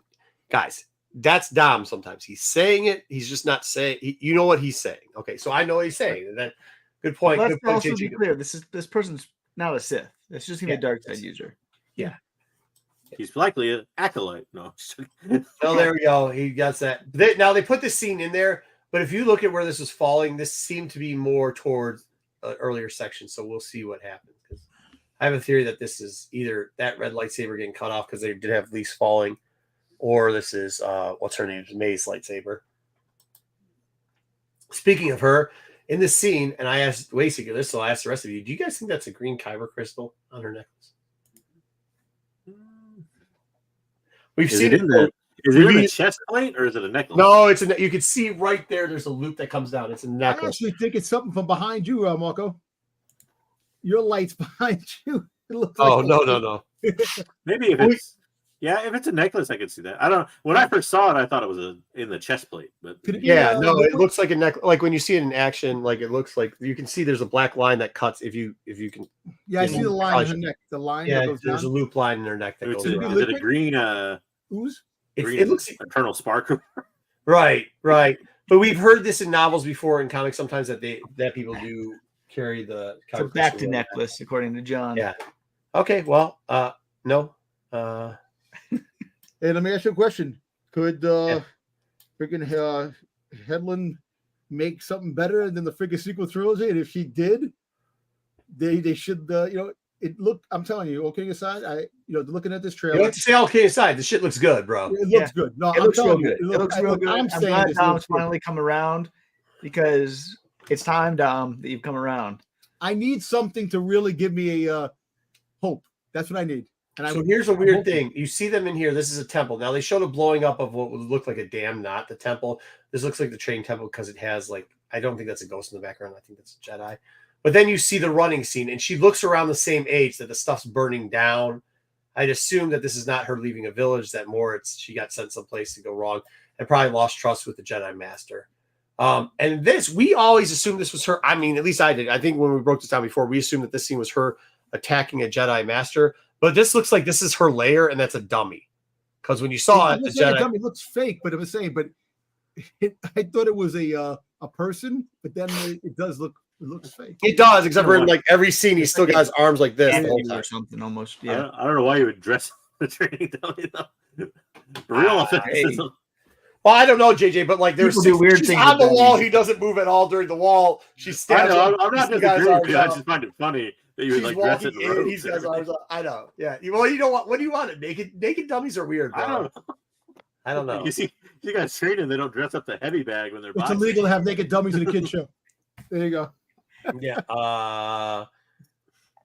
Peter Pan whiskey got the peanut butter whiskey. Yeah. That probably got the all right. I thought though too, and I just put a couple extra scenes. Like the space scenes looked really good. This everything looked scale. Everything looked. I thought including her climbing whatever or whoever's climbing the outside of the building. But I the background looked good. Everything looked. It looks. It looks like like it's supposed to be. You know what?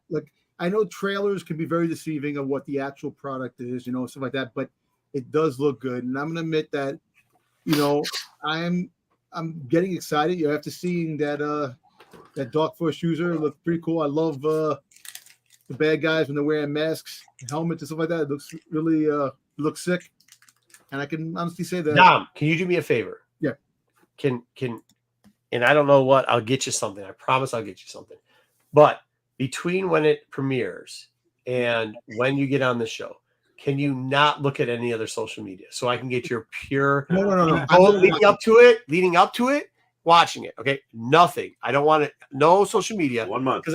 Huh? No. 30 4 days. days. He's asking 4 days. He's asking 4 days. from June 4th. Watch the episode. Don't watch anything else. Just wait and come on the show. Yes, I can do that. Okay, that's what I want you to do. Don't watch anything on the YouTubes. Don't watch anything on the. Don't watch your usual Screen Rant thing. Don't watch the Doom Cockies or whatever. Dubashi, whatever it is. Don't watch that guy. I can pull off a Prince. I haven't watched those pull off a Prince. Just say that. No. What's that? They're implying that I wear blouses like Prince. No, well, they say that's what PK because he doesn't know what a button-up shirt is because he's never seen one. It looks. Look, I'm gonna have to give her credit. If this is done right, this and that, I'm gonna give it credit. And I'm gonna say, and I would admit on the show I'm wrong. I would say I'm wrong, and I would praise it. Well, I mean, you're not gonna be wrong now because you're starting to like it again, which is like. I think what we're also seeing there too, and nothing against the volume, because I know the volume makes things a lot cheaper. Yeah. But this one doesn't use the volume as much as like Mando and all that other stuff. And it just looks better. It just looks better. It looks more real. But also, here's one thing too. Here's one thing we just saw on the internet. Dom hadn't seen this yet or anything about it, and then went and watched it, and we got first reaction from him. So I have a feeling like between Dom's first reaction and what he'll be saying later on in the week about this are two different things. Oh, give Dom benefit of the doubt. But I'm just saying, I don't know. I am tired of the volume because I think the volume makes things look cheap. So, well, wasn't this the price? How much they put into this? The money wise, one of the most expensive shows. It was pretty expensive, yeah. It was pretty pricey, yeah. So, maybe, but it looks good, man. I mean, what can you say? I told you before that everybody was excited for what was this? 3 weeks ago, I told you everybody was excited. This you said some wild shit that day, and it's okay. I mean, people can say wild shit, but you said some wild shit, and now you're like, hey, yeah, it does seem. I mean, look, man, we got to see what it is. This could be a turd sandwich. I'm not saying that this has the potential. This just has the potential to be good. So let's allow it to try to tell us what it's going to be, right? And the people who've seen it on the big screen, it's probably really cool on the big screen to see it like that. And that 2-minute trailer part, the 2-minute scene. You know what? Like I said, it looks like it's going to be action packed. It's going to have intrigue. It's going to have a lot of suspense. And you know what? And like I said, it could be a turd sandwich when it comes out. We don't know, but it does look good. I think it'll. For the people that think it's going to be like wall-to-wall action, I don't think it'll be that action-packed. But that's not a bad thing. I'm not saying that's a bad thing. I'm saying, but there's definitely some action scenes for it dial back a little bit, maybe. Well, there's definitely some action scenes in it because we saw already the shootout. We saw already there's multiple. You've seen fights. The fight and you've seen the other stuff, but I'm saying for the showrunner and everything else, that's not her normal type of show. Like there could be action sequences, but there's got to be some type of buildup because with the eyes turning black on the kid that then eventually becomes a master. I mean, like there's going to be some storytelling in there. Actually, you know what I liked? You know what I liked about the trailer? When it says, "From the people who brought you, Andor, Ahsoka, the Mandalorian brings you the next." It was like, really? You got to do it that way? Well, they did say the Book of Boba Fett. I'll tell you that much. No Book of Boba. No Book of Boba Fett. They just said Andor, Ahsoka, and Mandalorian. That was it, Mando. It says brings you the next chapter in the Star Wars. I was gonna do that, but I didn't want to troll anybody. No Obi. No, I didn't want to troll. Yeah, I didn't want to troll anybody, so I was just like, we're gonna let that go. You just mentioned the last. All right, do you guys want to do 52 slides? Basically, we got tails or toys. Basically, go ahead. Let me. All right, you need toys. I'll do toys. You got all 52 things, right? Because I can go through it. You just hurry quick. Okay. All right.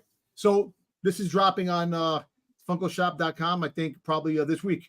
The 2-pack, the Maul and the Qui-Gon. But you already have these without the 2-pack, right? No, actually, no, they're different molds. Oh, different mold. Yeah, I'm gonna probably pick this up. The lightsaber goes the other way. That's they change. Yeah. So this is something new. This is like the light side gift set, and you get the dark side gift set. So you actually get a keychain, a little light bulb type of thing, and a pop. It's like it's interesting. So they have an Obi-Wan and the Dark Trooper. You're not buying these? No, I'm not buying this. Good. So this dropped the other day. So this was from the Mandalorian. what he looked like from the Mandalorian. You know, I actually think they missed out. They should have made him flocked. Gave him like a little flock type of skin. It looks interesting. It doesn't look like the cartoon, I can tell you that. No, not at all. But it actually looks pretty good for live action. This is what he's gonna look live action. They took it from the actual thing. Yeah. So if you need a Zeb, if you don't have the Rebels one, then you get the Mandalorian Zeb. The Praetorian Guard is dropping soon.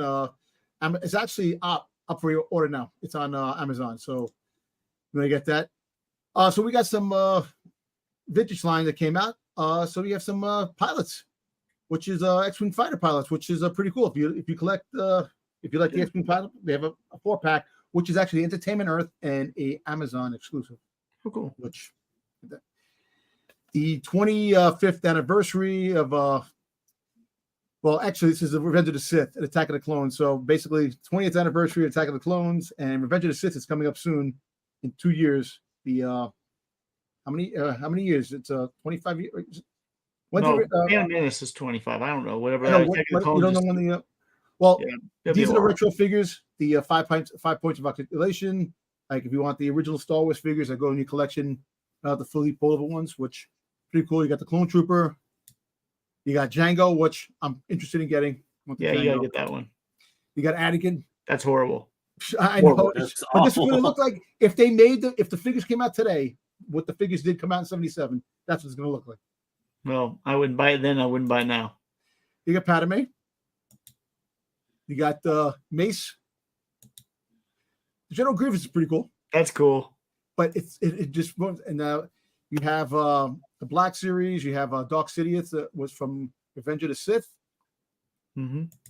You got that. You got a 3-pack that's coming out for the 25th anniversary of Phantom Menace. You know, they re-released. I think they have new parts and new like I think the everything is soft goods, which is really good. I like that. Yeah. Yes, you got Commander Gree and you got Yoda. Nobody cares about Commander Gree. Nobody cares. Yeah, but I actually like the Yoda with the little soft goods. Does his head come off? What? Does Gree's head come off? I don't know. It should. Yoda's head comes off. Look, Yoda has another head. Yeah. So, this drop 2 now. You got Enox and the Night Trooper. Yep. Which when I was in the con, there was, like I told you, there was somebody that was dressed as a Night Trooper, which was really cool. Got a picture him and Padme. One of the many Padmes I saw. But this is the coming in the pipe reveals. You got the vintage line. You got the Anakin from Ahsoka. You got a 4-pack. You got the Mandalorian 4-pack, and you get an Armor of Forge playset. Why is he speaking so fast? Because we're moving through it. We're going. No, slow down. I like the Dagon. I like the Dagon. The Black Series coming out. You got a Rebel Fleet Stormtrooper 2-pack. You have a new Luke, a new Leia, and a Dragon. Which I like Dragon from Jedi Survivor. Yeah, I would definitely get that. Yeah, that's a cool one. That's a cool one. All right. This was the Disney Park exclusive. Oh, boo. TC-14. Nobody needs that news, I guess. So the SH Figure Art figures, they re-released a couple of figures, but new parts and new pieces, so they're different from the original ones that actually dropped. Of course, money grab. They want to get the money. So you have R2-D2. You have Stormtrooper. C-3PO. Where's Jedi? Jedi will pick that one up. Yeah. And you got new Vader. Ruben will buy that one. Yeah, the Vader's pretty cool. New Vader? What happened to old Vader? This came at Disney Parks. You have the live action sound. They talk. They say different things. Power of the Force. You know, you press the button and R2-D2 beep beep beep bop bop bop bop. You got freaking C-3PO. Says a couple of lines. I'm surprised you can't make C-3PO at the Droid Depot yet. I guess it'd be kind of hard. Not yet. Pretty soon. Hey, you never know. Down the road. Give it time. Come. All right. So the Jazzwares with the little ships. So they got the Micro Galaxy Squadron, the Battle Droid Battle Pack. I saw that. That's pretty cool. Yeah, that's cool. You have this. This is actually pretty cool. The AT-TE. I like this. You know, it's pretty cool, pretty badass. Then you have the Phantom Shuttle. That's great. You get Chopper. Yeah, Chopper, and you get Ezra, which is pretty cool. This is what I want. This is coming out pretty soon. It's the don't do it. Fett. You got Boba Fett. I got Ollie's favorite new product. Yeah, Right Jaguars. That's dropping soon. I don't know when it's dropping, but it's coming soon. So we have some Lego. So we have a Sarlacc pit, 558 pieces, $79 coming in August. You're buying this one. Yes, I am. It includes Luke, Solo, Chewbacca, Lando, Boba Fett, and Frequent. Will you build it, or will you just keep it in the box? It includes the Desert No, Scarf. but will you build it? Will you build it? You can build. Hold on. This almost is the exact same without. No, it is. They used to have a. I'm saying no, but Dom, will you build it? Not can you? Will you? If I get bored. Okay. I'm never bored. We know that's not true. You're on the internet all the time. Yeah, let me see. Yeah. That dropped. That might be a smaller one. How much was that? Clearance. How many pieces? So these used to give you more. How many pieces do you got in that one? Well, it's only 277. It's only 277. So this is 558. Yeah, but this is $20. I got it $20 on clearance. I think. Yeah, well, this was 80. So hey, where'd you get that one, Marco? You don't get a week way in yours though, do you? Yes, I do. You get a week way. You get Boba. Oh no, sorry. I got Skiff Guard, Chewbacca with handcuffs, Solo, Boba Fett. No, yeah, you got to pay extra for the week way. You let me know if you get if you can find an extra one. And an unknown anniversary minifigure. Yep. Definitely, if you find an extra one of that on clearance, probably a Skip Guard. All right, yeah. Probably is. You got it, brother. So I hate these things. I know they had a Luke, they had a Han. I mean, you had a Boba Fett, Vader, and a Stormtrooper. Now Wolverine, Hulk. Yeah, Luke. Everybody this shit. That is horrible. Cool. This is pretty cool. You This is cool. I like this. You know, the Mandalore battle pack. You get 4 figures. Yeah, that's cool. 4 figures. You got this coming out with the Praetorian Guards, and you got with the that's a that's good number of figures too. Yeah. Moving. Oh, good. Calendar. You get this in the Avid calendar. You get all the ships. I get one of these every year. Yeah. I do too. I like the lead with the little cup. Except for I only bought one this year, and the kids ripped it open when I wasn't paying attention. Yeah, that was your fault. You should know. Never buy just one. Shut it. I bought a Marvel one too. I bought 3. I didn't buy just one. Doesn't matter. They're gonna take everything. They probably have. Why did you leave it in a place where they could get it, bro? Do you think I'm really that I care that much? Yes, I do. Could you? No, Ollie's will never come to New York, BK. No, hey, like no, Wasting, you've never seen the house. It's like, no, like no, I don't give a shit. It's toys. What's the thing? What's the thing in between the TIE Fighter and the X-wing? I don't know. That looks like a little ship. Is that a ghost? No, I don't know. It looks most of these they've done already. Like, can that be the shuttle? Can that be the Phantom shuttle? Phantom. That's what I meant. Yeah, probably so. Yeah. Phantom. Because with the this is cool. We got Captain Rex's Y-wing microfighter. If you want the Captain Rex figure, it's a mini. It's small, man. This is pretty good. It is small, but this is $15. You know what sucks about those calendars though? The kids have caught on that you can open. You can after you open up one door, you can look down the side and you can. You can see. Yeah. All right. So Doc. So the Hot Toys. They're coming out with Luke Skywalker Dark Empire. This is fucking badass, but I'm not buying it. No, it's not. By Dark. Nobody wants Dark Empire. Really? They have 2 versions. They have a deluxe. They have a deluxe and they have the regular standard version. But so they get into the comics now, the Legends comics, which is really cool. They're re-releasing the Maul, Phantom Menace. I'm happy. Hey Dubs. I missed the original. She getting this one? Yeah. With how much that cost you? With 405. Jesus. But you have the payment plan. Could have gone to Japan, but he could have gone to Japan, but he had to buy this bullshit. You get a coin. You get a coin. You have a gold. I like micro fighters. That's coming. Don't buy this. I'm not buying this. It's like a limited quantity too. They have this is the least practical thing ever. A Shadow Trooper. All gold. The people who love Stormtroopers love these things. The Shadow Troopers are cool, but I'm still not gonna buy it. Yeah, collecting, whatever they like. Oh, all right. So we got some statues.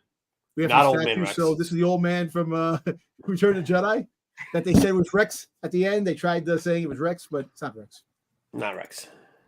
Hey, so this is the jumbo figures, the jumbo figures that come out by Gentle Giant. This is the Aquaria. What's his name? What number are we on? How do you We say still it? got like 13 more. No shot. So we've seen this before, but now it's a 200 price. It's coming out in the fall. All right, we gotta cut some. We gotta cut some of this shit down. Okay, go Nobody ahead. Keep needs going. that. What You have the the? Vader. He 250 lied. Gentle There's like Giant, another 20 figures. the 1/6 scale, which is coming in the summer this year. Marco, Hold on, we're stopping right there. Dom, Yeah. all the rest of stuff's coming out later because this. No, we just keep finish. Dude, there's literally 15 more slides. Just This is finish. coming out. No, 1/6 scale mini bus. You don't need this one. 130. I need There you this. go. You got to buy this one. Yes, definitely is coming out. They don't have a price, and it's to be determined when It's going to be come out. $250. No, it's like it's going to be like between $120 bucks. Sticks, get out of here. No, it'll be $250 because it's Boba helmet. Sticks is out of his mind. It's 130. Oh, look at this. You got the fall coming out. Life Day Chewbacca. Who's paying 130 for this? Nobody. Hey, if you get that, 250 you know your wife's going to take that one day when you get in an argument because you're going to get in an argument. She's going to take one of these fuckers off the shelf and bash you over the head with it.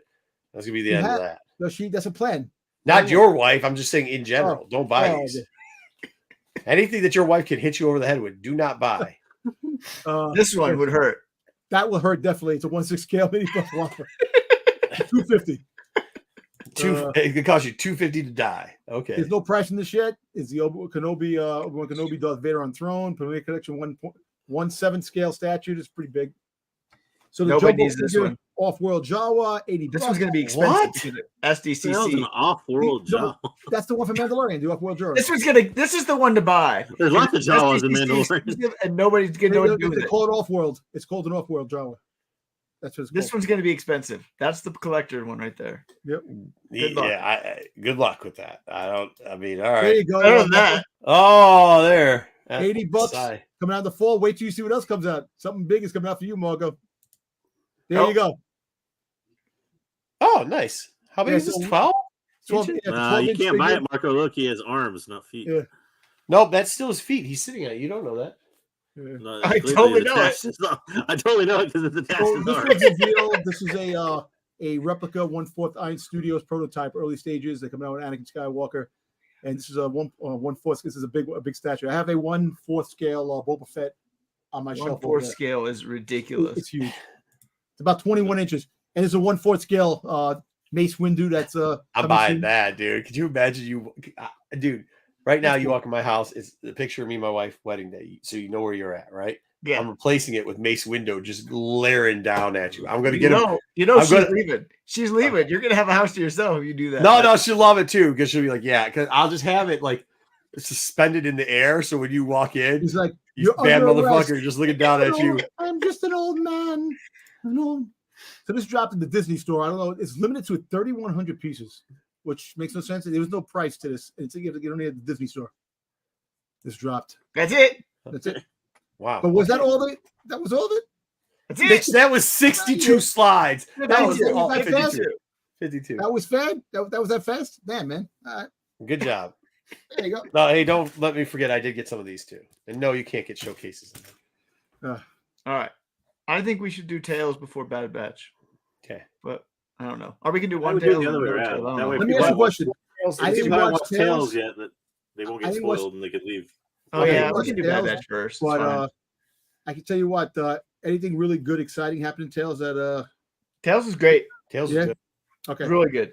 Both are good. Anything we Actually, find out- I'm glad. JJ's gonna hate it because JJ doesn't like this type Yeah. of stuff, but it's good. Yeah, What about curmudgeon. Morrock? Curmudgeon Did they show JJ. Morrock? Curmudgeon JJ. Huh? You get to Is it see him, but you about don't know anything about him. He still? You see him. But it was not. You're wrong. So See, minus 20 points on that. Hey, Okay. John, I don't know. That was 52 slides. Minus 20 points. Cutscene. Actually, you know what? Let's just start off. Minus 20 points All right, there, let's just Dom. get Bad Batch. Get Bad Batch done. Come on. No, I'll pull it up. You got it. All right, Bad Batch. Here it goes. We've only got 3 people. I don't think any of you motherfuckers are winning this week. I mean, I was we know right. who's winning. Oh, JJ's I was winning. right for one thing. I've was got right. negative 100. He's got negative 270. JJ's got 0. CX2, I said it was nobody. Told you it was nobody. There you go. We don't. Okay, you got that. I did. Okay, That's so it. mine is 232, but then you've got 10 points. So There you go. Thank you. I appreciate it. Thank 22, baby. Mine is 222 Negative points. 222. Okay, negative 222. Okay. Thank All right, you. bad batch. This is I know you wrote down the things. I haven't gotten to them yet. This first one is Wayseeker. So Wayseeker, here we go. Unleash the Beast. This was the craziest scene ever because you had to get the base and distraction, and then like the whole point of it was to get him out of the base as quickly as possible, and then you never see him again. So I love how they released this thing, and then they did absolutely nothing with it and gave us no information about why they were testing it down. We didn't, get any information about it using towards Plated Island or whatever, plates and armed troopers. Okay, hey, it's your minute. Don't throw Dom under the bus for stuff. We'll get to Dom. This was so dumb. This was such a dumb thing to bring back. I'm so glad. I don't think it was that dumb, Wayseeker. So minus 5 points for that. So now you're at negative. I don't care. I'm losing anyways. It was dumb. Dom, you were right that it was a what's his name? You were wrong completely on all the other stuff. So you got plus 10, but then you got minus 30. So go ahead. Actually, you know what? Look, you knew this had to be a distraction with the Zillow Beast. Of course, I'm not going to tell you the reason why. That's going to be later on. Look, you always tell me they put stuff on the shelf to bring it back later, and eventually they'll bring something back to let you know what's going on. But this was a distraction to get Omega and the 4 sensitive children out of the Mount Tentis quickly, and for the Bad Batch to have a way to getting in. So it did it purpose. It did the purpose for that one particular scene. All right. Well, hey, here's what you guys could have done to get more points. You could have said, hey, JJ, good job. You called this one. You said it was going to happen. Plus, I'll give you 10 points from Dom for not saying that. I'll give you another 10 points for Wayseeker not saying it. And then I'll give you the 10 points because you got it right. So, JJ, would you like to add anything onto that? Yeah, only that I agree with Wayseeker. The scene was really silly and obvious. But yeah. Yeah, and one thing I don't get about this too is the stormtroopers. There's only like 3 or 4 of them. He was in one of the miniseries. Yeah, they already know this thing has impenetrable armor because they're testing weapons against it and everything else in the little pod or whatever that it's in. Yet the stormtroopers are only 3 or 4 at a time. They sit there trying to engage the thing, like they're going to do any damage to it, when they might as well just be pelting it with a Nerf gun or something. And then at the end, it's just roaming the countryside like Godzilla. You don't even know what happens to it. Hey, Godzilla reference! Godzilla reference will get you an extra 5 points because I'm a fan of that. All right. Excuse me. Sorry, moving all the stuff around here. Got a ton of dust moving. Who? JJ, just tell me who this is. I can't. This is JJ. All right. Go ahead. So you get Crosshair's Plan 99. Actually, this was, I think, with the exception of we didn't put an echo scene in here, and I probably should have. But with the exception of that, I think this was the best scene of the show, which was Crosshair came full circle. We all wanted that Crosshair redemption arc this whole series. We've been expecting. And I think without killing him off, this is about as full circle on that as you could have got, which is him wanting to enact the same kind of sacrifice that Tech did. And he said, I deserve this death more or less to make right everything that I've done wrong. And I think that showed the full development of Crosshair's character, that he would give up that final sacrifice for his brother. He didn't have to, but the fact that he wanted to, and of course, Hunter and Wrecker talk him out of it, but that was that redemption arc that we've run in for the whole 3rd season. All right, go ahead, Dom. No, JJ is right about that. His redemption arc, full circle. It's funny. The name of the episode is "The Cavalry Arrived." Everybody was thinking that all these guys are going to show up, Rex and everybody this and that. It just wound up being them, which was cool. It was them in the begining and them at the end. Okay, Wayseeker, can I ask you a question? Or Dom, can I ask you? Yeah. Did Crosshair sacrifice himself in this scene at a moment of truth where he ended up dying? No. Okay, minus 10 points for all you guys. Okay, go ahead, Wayseeker. Tell us what you got on this one. I didn't say Crosshair was gonna die. You said they're all gonna die. Okay, go ahead. I said nobody was gonna die, but whatever. I actually disagree with you. I actually disagree with you, JJ. It also just showed that he didn't understand the Bad Batch, how they do everything together. He still didn't understand that you don't leave somebody behind mentality that is so important to the rest of the group, because he was going to go off and do his own thing again. So I did not see this as redemption. I saw this as Crosshair still not getting what the Bad Batch has always been about, and that's doing it together. Okay. Yeah, just being cynical. That's fine. Plus 10 for you for that. Minus 10 for JJ for being less cynical than Wayseeker. All right, next scene. Wayseeker, we're getting the next scene here. The next scene is it me? Yeah, here you go. That's what it says. I gave you this scene because I had this scene, so be happy about that. There you go. All right. So there's two things that I liked. The one thing I liked about the scene and one I hated about the scene. So we get the scene with Nalase and Rampart. I like how Nalase has always been the mother to Omega that Omega's always needed. And Nalase, I think, is one of the strongest parts of this show, and how she was willing to do whatever she could always do to save Omega. And so here she's willing to kill herself and destroy all the resources and research so that nobody could ever find her again. Though why they didn't back it up anywhere or have anything else. I get it's a secret facility, but you still back things up. It was dumb. But the other thing that's so dumb, and this is what made the show so bad, is the conversation that you want to hear, right? What is all this research about Project Necromancer? It happens off screen. Everything important in this show happens off screen, and it doesn't ever translate to what's actually going on in the show. And so they have the conversation that you want to hear, but you can't hear a word of it because they don't share it. And so nothing got learned, and we got nowhere with this show because everything important happened somewhere else. Well, I'll give you 10 points because nothing got learned by anything you said, but then minus 10 points because whatever you said, nothing got learned. Okay, go ahead, Dom. I can honestly say there's no redemption here, bitch. Thank God. I enjoyed that. I enjoyed that fact that they killed him off, the freaking greedy scumbag that he was. And I love the fact that all these redemption arcs on him. Oh, Rampart's going to do this. Rampart's going to do that. He got what he got. Blown up. Hey, I like it, Dom. Giving you some points for that. All right. Go ahead, JJ. Yeah, I agree with Waystick. I thought this was going to be the at least a couple lines from Nalase or something about, you know, the importance of Omega in the Necromancer program and everything else. And we got none of that in this thing. I thought this conversation would lead to something. It led to nothing. Rampart was his usual Rampart self, which was like being completely stupid and not reading the situation at all. I think at some point he even saw her pick up the thermal detonator. If I remember right. Like, what did you think she was going to do with that thing?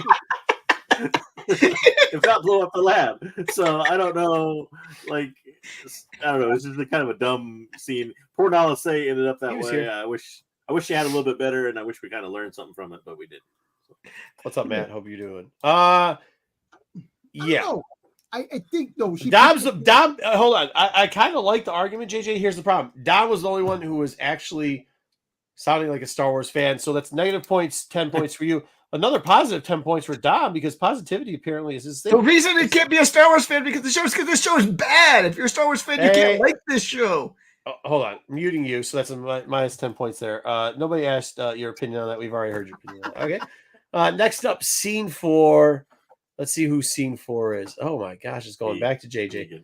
All right, scene 4, the expected death. All right, who do we die? Who died that we expected to die?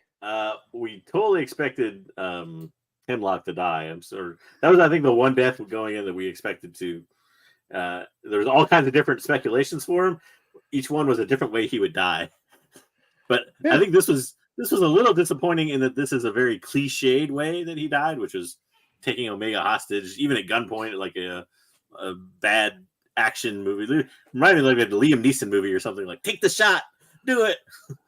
Like, he got it, and oh, she knows what to do, and basically so. And then they massacred my boy Scorch, which actually has upset a lot of people.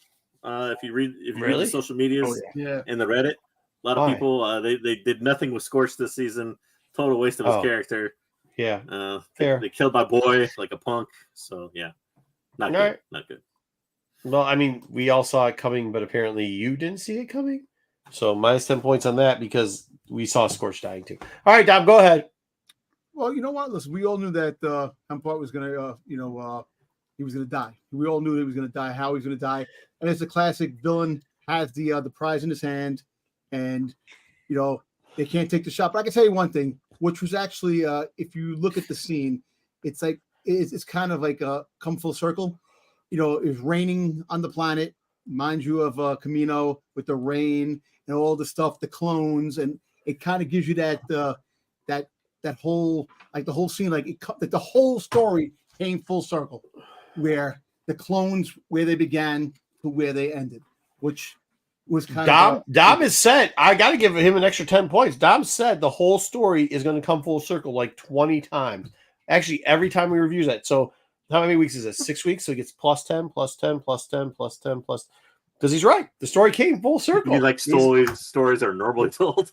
Hey, JJ, you know what he's saying? He says the story's going to come full circle. The story came full circle. All right, wait. Everybody was going to die. All the Bad Batch was going to die. Hold on. Hey, we're going to mute. Hey, everybody down. It makes no sense. His whole theory is we're about things not coming full circle. Listen to me. Everybody was going to Hey, mute. Everybody gets mute. Listen, I'm not debating what he said. We've already got him his points, not got his points. But what we are going to do here is when he says something and it hits, he's going to get points for it. He's been saying week in and week out, watch the tape. It's coming full circle. All right. So he gets points for saying it. He said it for like 6 weeks in a row. He gets 60 points. Not a prediction. I mean, he's still at negative like 270, dude. All right, wait, full circle though, really. Because nothing happened. You have to have movement to be going in the circle. This show, nothing happened. It's like staying at the same point and being like, yes, it's still at the exact same point that we started. That's right. Because absolutely nothing happened in the show. Yeah, well, if you start here, you go around. But and nothing went around. It just stayed here. You started here and you stayed here the whole show because nothing happened. We got 3 seasons of absolutely nothing. We're not talking about 3 seasons. We're talking about this show right now. All right, Wayseeker. This show, nothing happened. So, yeah, you have to cut off Crosshair's hand so you can make a shot. That was lame. And Scorch, I feel bad for Scorch. Like, he got the Rook treatment of where you take a Legends character and you just demolish it and you shove it down the toilet and put it in the sewage. And then you get yelled at, and then you have to bring that character back in another show. Is that what you're saying? That's all we got. You get yelled at, ruining a Legends character. This is the worst part of the show is they ruined Scorch. They gave him no point. There was no point to even have Scorch in here. They completely ruined this character for no reason. Absolutely no reason. All right. Last up. Thank God. Dom, here you go. Seed 5. Goodbye for now. Well, you know what? Listen, I was wrong with Amiga. I thought Amiga was going to become like force sensitive, but I'm glad they didn't make her force sensitive. 10 points for that. I'm glad they didn't do that. I'm glad that she and that's a surprising thing to fight with the rebellion. So she'll probably down the road meet up with Hera, fight with the rebellion. I'm very surprised. I'm surprised that the clones lived, that Hunter and Hunter, Crosshairs and Wrecker lived. I thought they were going to die, but it was kind of I had a tear in my eye with this, because it was sad because hey, at the end of the day, as much as the show people didn't like the show, it still made you invest in these characters for the 4 years because of the time that they put it out. It was a good ending. It was a good ending. I wish there was one more sacrifice, but you know what? It actually didn't have to do that. They wind up living. Amiga's older. She's going out in the world. She has her own will now to do what she needs to do, and hopefully we see her down the road. We'll see it. All right, he's getting at least 10 points for positivity. Chat, you gotta see how many points he's gonna get for a tear. Was it an actual physical tear, Dom? I had a tear in my eye. I think that's 100 points right there, but we'll see. We will see. Let the chat say what it's gonna be. Okay, all right, JJ, go ahead. 10. Negative 10 is what the chat says for crying. That's not. No, that doesn't count. That's bad. Go ahead. Go ahead. Wait. Go ahead, JJ. I did like the fact that it was an emotional scene. I did not have a tear in my eye, but the Omega goes to college thing was kind of interesting. Hunter being older, I was actually kind of surprised they time skipped so far. I was thinking you get at the end maybe this like a 1 year later thing. I don't even know how long this is, but it looks like it's like 10 or 15 years in the future. That's what I'm thinking. Kind of because she's older. How old do you think Amiga is now? If you're really at this point, I don't know. Probably like 20, 25. Okay, Wayseeker, go ahead. I don't know. Yeah. All right, go ahead. This was the perfect ending to a pointless show because it was pointless and it just wrapped it up. Nothing didn't matter. And I just feel bad that we lost a character in a show that didn't matter. And that one character that did die, his death is completely meaningless because nothing else happened to any of these characters. And so I actually thought the ending was the perfect way to end it because it just showed, they had their ending that made no sense in this show that made no sense. So like they're just going to stay in a cave for 15 years. Nobody's going to come back to the island that they knew they were on. Yes. Like, why would you not go back to the island and see if they're there? Like you already went there, Empire, but no, they're just let them hang out by themselves for 15 years. Nobody makes no sense. It was with the pointless scene with for a pointless show. Talking. Perfect. Nobody went back with the scene with Talking that he went there. All the money's going into Stardust now. That's why, because everything's. Why wouldn't they go back to this island? Because they don't care. Because they don't care. Because Tarkin didn't care. No, he doesn't care. Tarkin doesn't care. But things to worry about. If this person is the key to Project Necromancer, they don't know. The Emperor's going to care. No, they do know. All the records. The Emperor knows everything. Well, it's kind of an odd thing because we know that Necromancer continues in some way, very obviously. Yeah. And then at the same time, like, if Omega is the key to Necromancer, such a big deal, Wayseeker's right. You think the Emperor would expend no cost in which to, and Tarkin can't be the only guy. They erased all the data. Let me ask you a question. Well, even then, though, but my point is, he still knows. It's not like the Emperor never got updates. Like he knows that they found a girl. That he knows where they found the girl before. Wait, do you think Hemlock? Look, you think Hemlock never told the Emperor yet about? No. Oh, that's dumb. The Emperor. All right. Well, let's add up the points, guys. So, JJ, he started off hot, but he had some really hot takes too. So, if we're doing the math right, he actually ends at a -5. Wayseeker started off with a negative 155, and he just kept adding it on 165. Dude, just go negative 95. I didn't cry. That's why I lose points. 205. Dom started off with a negative 232 points, but he got 10, 20, 30, 40, 50, 60, 70, and 100. But then again, he got another. So that's 130. So he's down to a negative 100. But then he also got a negative 30. They got a positive 10. So that's a negative 120. And then another 2. So that's negative 2, negative 140 points there. And unfortunately, all of you are in the negative. So none of you get the last word, excluding me. I get the last word. This was atrocious. You guys are terrible at reviewing stuff. I'm 100% glad this is over. I don't want to have to do this again. All you guys did was yell. You got muted. You were yelling at the mutes. You don't understand how the game's played most of the time. It's just tomfoolery. It was absolutely absurd. I think a lot of people, it went over their head how the scoring system works. There is no scoring system. It's just me making shit up the whole time. Thank you for this being over. Yeah. Okay. Good night. Let's be done with this thing and let's move Marco, on. Thank you very much. Give us your thoughts on the show. Well, I'll be honest with you. So, like, this was not as bad as season 2, and after season 2 being so terrible, I was like, anything's going to be okay. I will tell you, there was 2 or 3 episodes where I did not realize I was doing work, because I do work a lot of times when I watch these ones that it doesn't take too much to fucking figure out what's going on, and I missed key parts, so I had to go back. So I had 2 or 3, but the key parts weren't even that key. I just for reviewing for this thing. Was it the worst thing ever? No. The kids kind of liked it. They dug it. So, they wanted to watch it every week. Yeah. So did it work for me? Yeah, because my kids wanted to watch it. Would I watch this? Am I saying this is Rebels? Hell no, it's not. It's also not Clone Wars. But it sure as shit ain't Resistance. I disagree. So, well, I mean, you hate Santa Claus, so I disagree with that too. I mean, like, we can all disagree on things. So yeah, I mean, it wasn't season 2, which was absolutely atrocious. So the last episode, things happened that we thought were going to happen. We kind of did say, yeah, we think they're going to kill everybody, but we didn't know for sure. And obviously they didn't kill anybody. It was not the best animation that came out of Star Wars this week. Let me put it that way. But I've seen worse. What about, it was kind of cool. The clones, the CX clones. I like the fact you had they were like the opposite versions of the Bad Batch. Those guys were pretty cool. You know, even though they were like they were nobodies, they were actually maybe the first run of the Death Keepers. You know, the Knights of Rindom.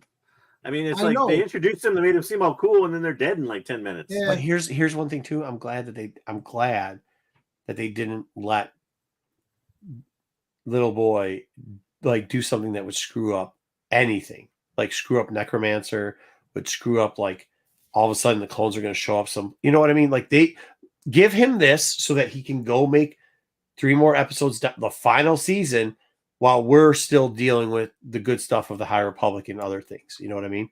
And that's, you know, I kind of, unfortunately, that's kind of where I'm at with the cinematic universe of Star Wars, which I mean, even when Waysinger started here, you couldn't have found a bigger supporter of Filoni.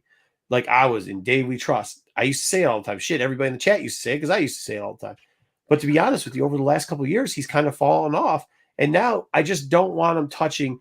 I don't mind that he doesn't do much with characters, because I'd rather have him not do much with characters than think it's his character. You see what I'm saying there? So if this is how the Bad Batch ends, in 3 years we get one more Bad Batch season where they all end up dying in some sacrificial thing, yeah, I won't be surprised, and I'll be okay with that too. Season 2 was a fucking complete waste. This did not have to be. How many episodes was this? 15. Could have been 8. Could have been 8. Could have been 8, and would have been perfect if it was 8.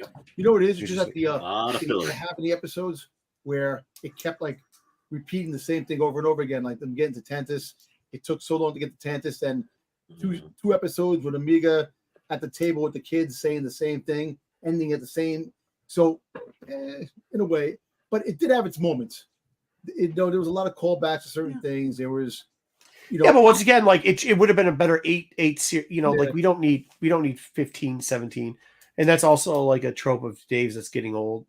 Unfortunately, I think sometimes maybe taking a break and taking a step back from things, you'll come back full force.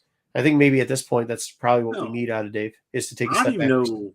I mean, besides big idea creative here, I don't even know how much she was involved in this, because a lot of it, at least when you read, social media and internet and everything, a lot of it's push Brad Brow, it's Jennifer Corbett, it's those folks. Yeah. And to me, it's just, I was never probably as big in Dave We Trust kind of guy as some other people were, because I never thought he was a very good writer. To me, he was always like a big, more like big idea creative guy, and then kind of it got carried by the sometimes I give you that. The team, especially like Clone Wars and stuff like that. Yeah. And that would get carried season to season by But I now, went back. I'm not so sure anymore, because now this is driven by kind of the people that were under him for things like Clone Wars. This is bad. This is worse than Clone Wars was. So Clone Wars wasn't maybe more Dave Filoni involvement is necessary in some of this stuff. I don't know.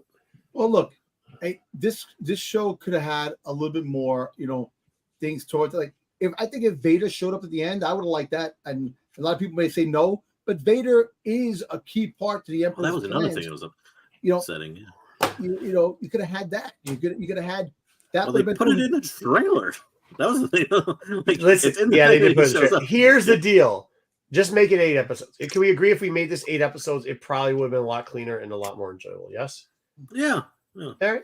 That's it. All right, cool. You know what? I think something else is coming big, and that's why they want to get it out of the way, which kind of sucks because, we didn't get that much merchandise for Bad Batch like we did for the first season. Well, what else were we going to roll out? Fucking, what's his name with long hair? Hunter with long hair? But they had different outfits. Like, nobody wants that. Nobody bought the last thing. But people buy Black Series. People buy like the Funko No, but they don't, because they're at Ollie's.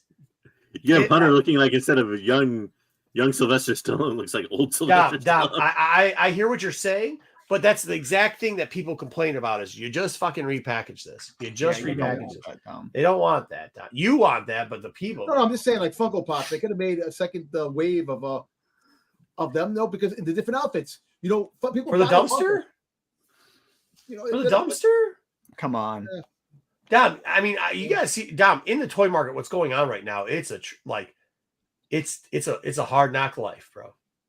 Everything is dry. Everything is not doing good if you really think about it. Some things are doing good. But then why make more though? If it's not doing well, Yeah. All right, let's get out of this. Let's get into Tails. Yeah, that's what they need is a Funko Zillies, and then Don will be happy. Let's get to All Tails. right. Which one are we doing first? I think we're doing HasLab project if you're not careful. I don't know. I think it's Morgan, but I'm not sure. Since I put the same title. That's not what we're doing. Pops supposedly dumped a bunch of Pops into a New Jersey. Oh, we're doing Morgan. They actually put them in a landfill. Yeah. Yeah. Morgan first. Okay, good. Yeah, Morgan first. Yeah. I know JJ was not excited about this one. I'll be interested to see if you change your mind on how they did these ones. So, Path of Fear, we see at the beginning. This one starts out with the witches of Dathomir getting slaughtered. Ollie's. By Grievous and all the separatists. So we see that, which you've already seen in other forms before. You get to see the cool little fight between the mother and Grievous. That was good. It did a good job with this fight. Hold on, can I address something in the chat real quickly? Matt, BK never leaves his mom's house, so there's no way he was doing this. I'm not trying to defend BK, but he wasn't stealing free comics like Friday Comic Book Day because he doesn't actually buy comic books. He doesn't get free comic books, and he never leaves the house. So, in his defense. All right, go ahead, Wayseeker. Let's talk about this. So you get this little fight scene, and at the end there, Grievous pulls out that third lightsaber. She's not expecting that. I thought that was a cool way for her to go. It was a good scene, and she tells him to run. So we then see the Morgan and Elspeth start running, and she gets in this fight with this droid. I couldn't capture it well because it was all action scenes, and it was dark, and I tried to lighten it up, but it's tough to do. It's tough to do. They do not want you taking they really make it hard. That rain scene and Bad Batch we were talking about. God, I had to adjust that picture 20 times. Yeah, you had to. I had the same thing with that. With those scenes for the trailer, it was tough. She beats this droid. This didn't quite make sense to me. She beats this droid. She passes out, but nobody finds her passed out. Like with everybody on the on site, didn't quite understand that. But she passes out. And then she gets saved by the Mountain Clan of Dathomir, which goes back to the Leia book from Legends. What's that Princess Leia book? The Courtship or whatever. Yeah, the sister with the Night Sisters in the book. Yeah. So this clan is a Legends clan that also lived on there. They're more of the peaceful. Light side of the Witches of Dathomir. I like to see this too because it made sense then of how you can use this now as I hate to say a MacGuffin, but of how these Night Sisters are getting out and stuff. I really enjoy. I thought it's not that I really enjoyed it, but I was like, oh fuck. I thought they just watched Black Panther and used the same. Maybe, but it was all right. At least they gave us something. And you're right. My mom really does. She donates to a lot of charity. She definitely helps out the needy, especially those that come across hard times like UBK. So my mom Marco's great. She's a wonderful woman. I think she's 90. Happy birthday, Ma. Way to be 90, but good job, bud. Yeah. And she could help you out. Yep. I actually like this clan, but they're peaceful. They don't want to fight. They want to stay in the mountains. And Morgan's like, you're not going to be safe here. And so she tries to influence and use her Night Sister's ways, and it gets him in trouble. And so she takes the mother of this clan's daughter and some of the young people to go and get the Night Sister weapons. And while they're there, you see a seeker droid catch up with them and see that they're there, and it causes this battle where some of them die. And then she comes down and she just uses this light side magic and just wipes everyone out. And it was, I don't know, it was kind of cool to see her be able to use this crazy magic to just destroy everything. Now, obviously, she uses I guess a light side version of the Night Sister magic, it would seem. But yeah, do you think are weapons and use of obviously dark side magic maybe forbidden by them because they had to go all the way to try to retrieve the Night Sister's weapons? Yep. Well, okay. Do you think that, or do you think that maybe there might? Yeah, I think the dark side thing is it. I think maybe some of the weapons that the Night Sisters use are enchanted by the dark side, and to this point, maybe this is more of a pure because it wasn't. I don't think they weren't. I don't know, man. I think that I agree with you on most parts. I'm not sure they're not allowed to use weapons. I'm just thinking maybe it is the. I don't know. When she said that, she's like, it's not that we don't know how to fight. We just choose not to. Yeah. That was what she told. Shaolin monks or something. Yeah, maybe. Morgan. So I think they don't have weapons, but they have magic that they can use if they need to. a pure form of magic. Yeah, it's still kind of like the yin and yang thing. Always with the Yeah. Star Wars, there's always the light and the dark. So, yeah, and then Morgan gets banished, and so that takes that first episode. I gotta say, man, at first I was on JJ's side. I was not about this. I was like, first, I thought it would you for if you go back around with tape, I was like, this is stupid. The Night Sister's this is dumb. Why does she have this? Why is she a Night Sister? But after seeing that, I'm like, okay, and maybe because I was worried because I didn't want to see Ahsoka in a saber-tooth tiger again, right? Yeah, so, and that was But you like Tales of the Jedi though. You like the Dooku part of it. Yeah. So, but like but I was worried. You could say that, but when 50%, you're just hoping that the 50. This was the 50% I expected to be shit, and it was a lot better than. Do you think this is? Well, we can get into maybe. Or you want us to do like segment by segment, or you want us to wait to the end to kind of give? I don't. I think we just run through the three, and then we can talk about it. Yeah. Okay. Go ahead. All right. Go ahead. I was just saying that first episode really set the tone. It set the tone. So. I just put this scene out because the scene looked so cool. I love seeing these Star Destroyers at the start of the scene. This one I thought was just like the peak of animation, this style. So I love that. But this one, as you can see here, we learned that the TIE Defender program from Rebels that Thrawn is trying to build was actually the brainchild of this was Morgan. And so she was the magistrate of Corvus or whatever that planet is. And so she's pitching her idea. Hey, hold on. Now, this is Dave taking a shot at somebody, isn't it? Yep. This is him. I'm retconning again. Hey, the beef is real, bro. Hey, Timothy.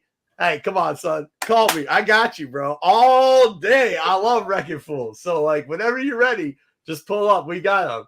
Because, and by the way, in the game of Petty Bolt, for the people that don't know what I'm talking about, Timothy Zahn, who did Thrawn, this is supposed to be Thrawn's invention.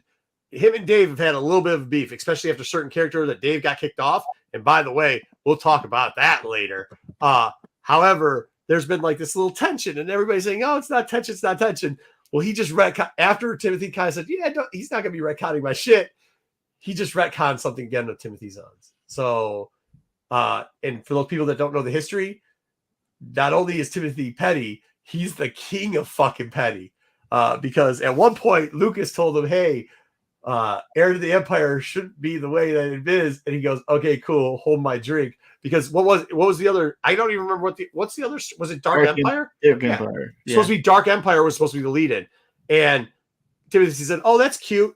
Okay, no problem. Hold my drink, Lucas, and destroy Dark Empire with the original Heir to the Empire trilogy. So I actually liked this scene though. I thought the scene was really good. I really liked the fact that like you got to see how Thrawn was able to identify key people that the rest of the Empire overlooked. They were only greedy and looking out for themselves, while Thrawn sends, Paleon for specific reasons. That's to target people who are really smart.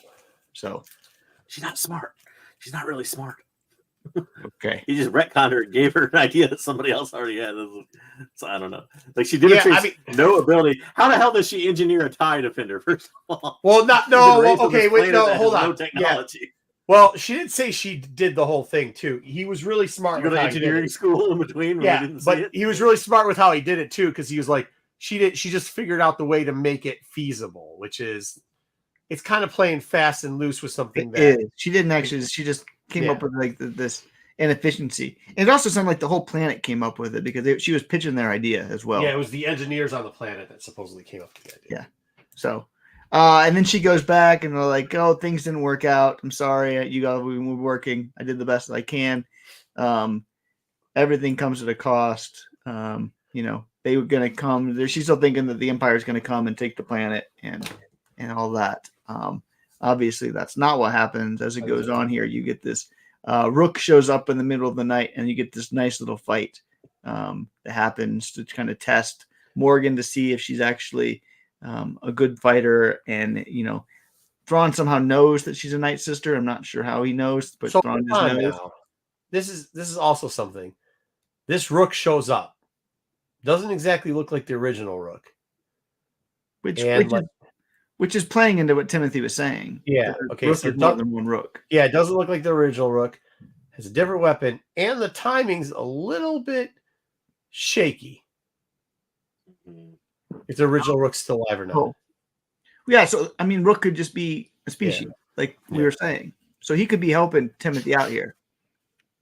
Because that's what Timothy but said. also, right after he took a shot at Timothy, he's helping him out. Yeah, you also have to then explain though why the whole of a species owes its allegiance or favors to Thrawn to be employed. Well, it wouldn't be a whole. It'd be we saw in the book in the book that they did in the comic book, even which was the adaptation, that he has some experience with them. So it's not like, yeah. I mean, at some point, maybe we'll get that sword, maybe we won't. I don't have a problem with that.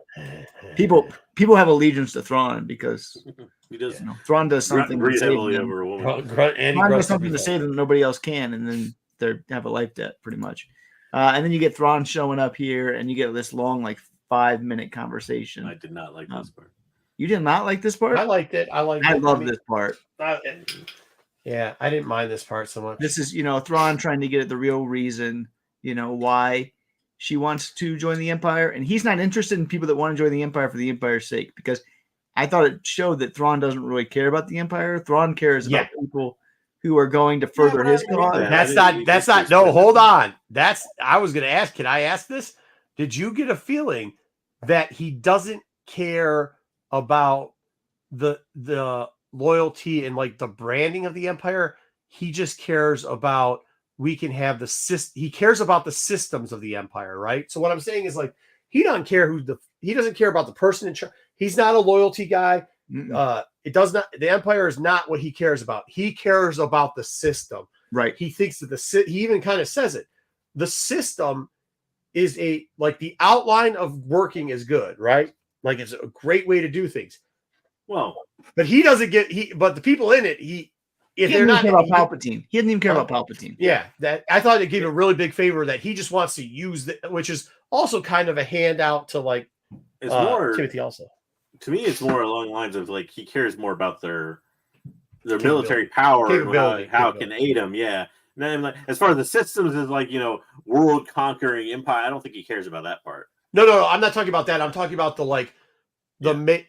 of like the makeup of this. Like I'm talking about like he cares about the program, like the outline of the program, like and how it works, right? Like the finite of the coding. He doesn't care that they package it. The marketing, he doesn't give a shit about the marketing of the game. He cares about the programming, and if he can take that program out of there, you can call it the Empire, you could call it the hair on Thrawn's butt. It doesn't matter. You could. But he also realizes the rebellion is too ideological.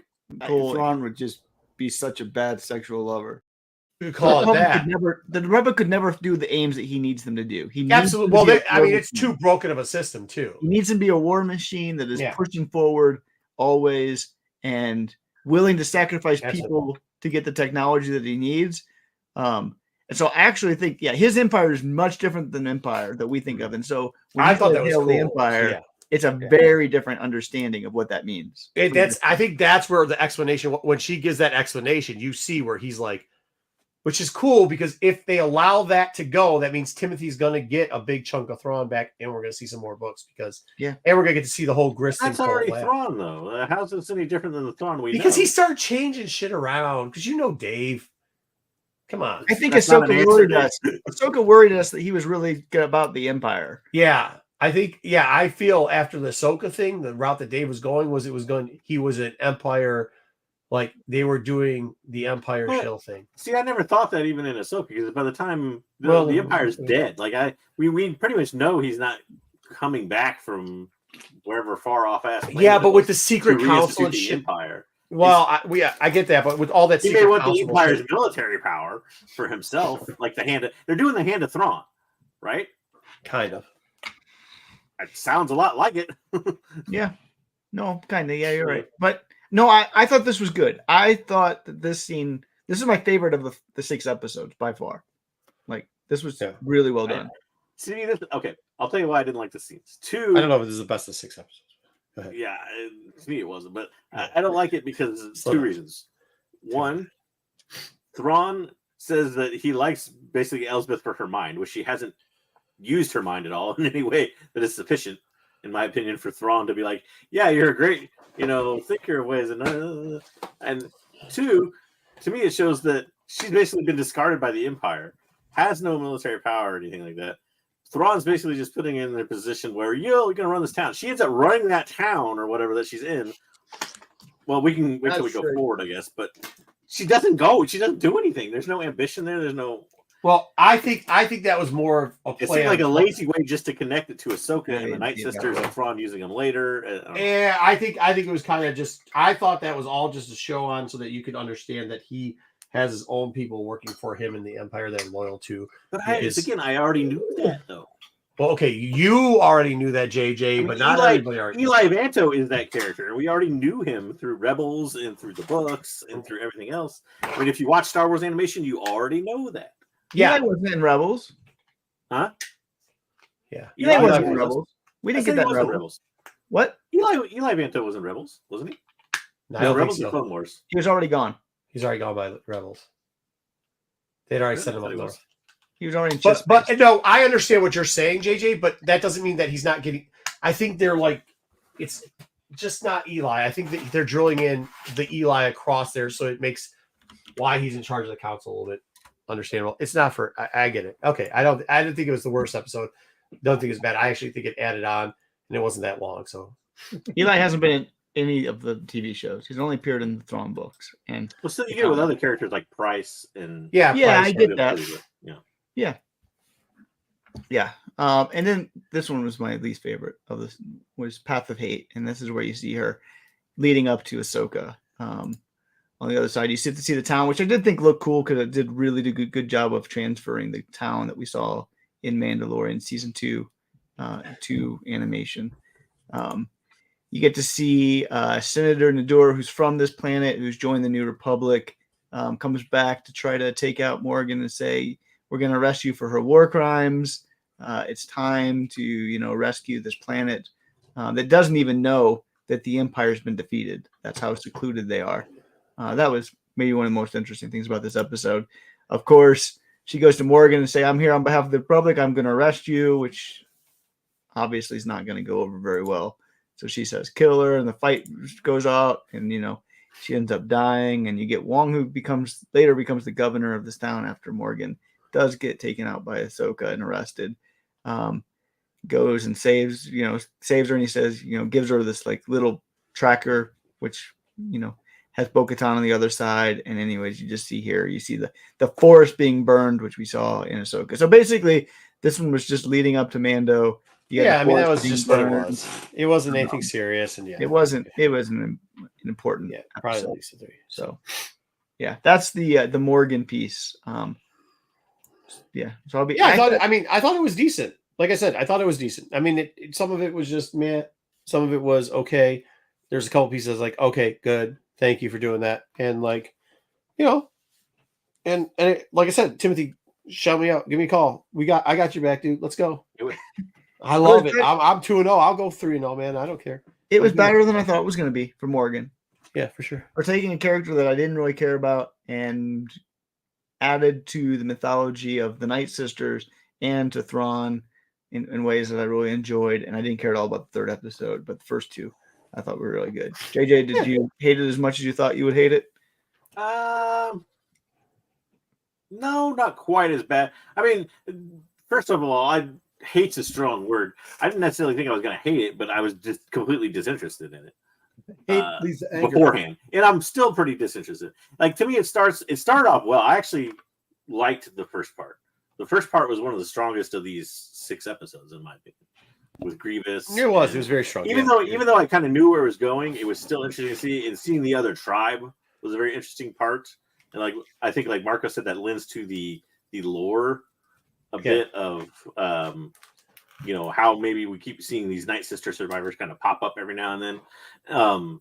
But then the second one got worse. Like I said, I didn't care for the fact that I think it was too quick. Maybe the fact that Thrawn was just like, "Oh, you're a genius. I need you on my team," or something. Was showing almost nothing like that. And so I think that happened too fast. And then by the third one, that was the part where I just gave up. I was like, first off, you say it like it's great, but they basically traced the town digitally into the thing, and they gave me the story where I knew it was already going to end up. And the third one was kind of a throwaway.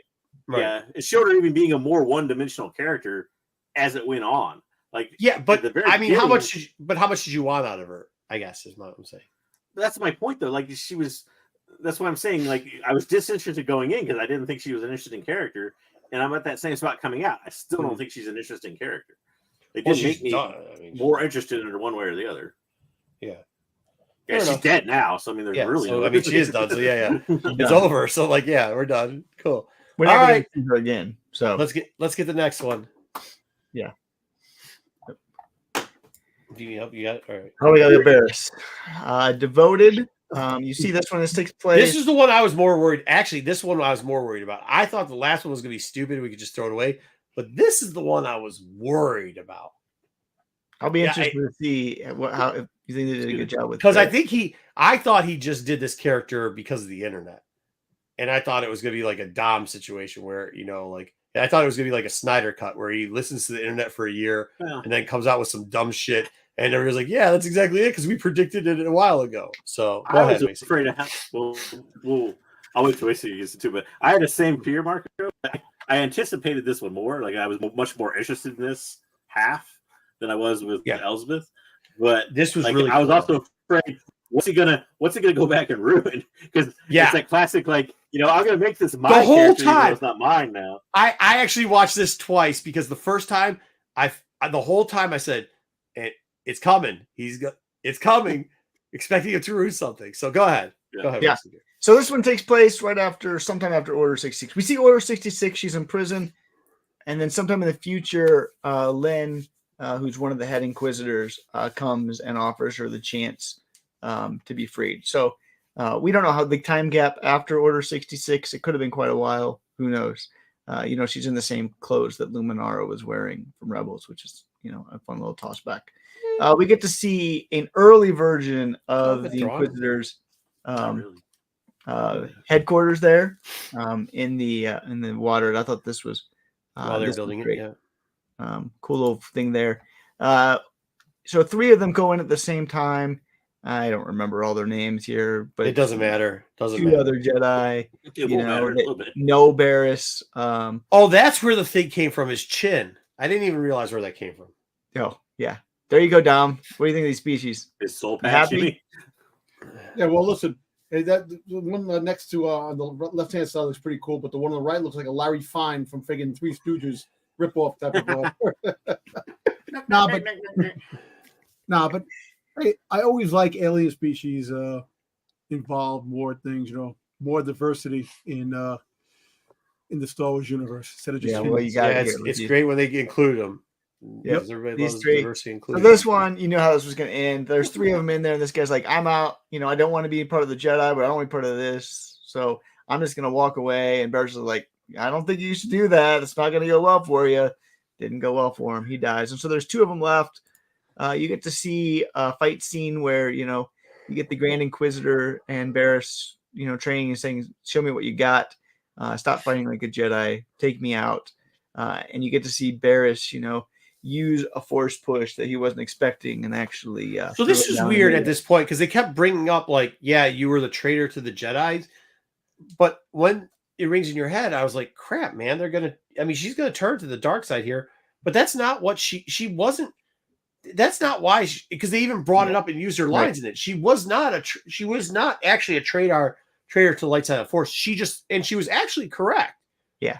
So I thought it was a really cool way of showing she was never really a traitor to the Jedi. She just didn't like the way Jedi become. So yeah, but she wasn't this part because she started those Jedi on their bus. She started turning into Sith real quick. Go ahead. She freaking goddamn framed Ahsoka, man, for the bombing. And I was about to say that's also you say that, but that's also what has led characters in the past to turn to the dark side. Their original, best of intentions, in the worst situation type of thing. Absolutely, absolutely. And so then she you're right too. And she knocks him out a little bit.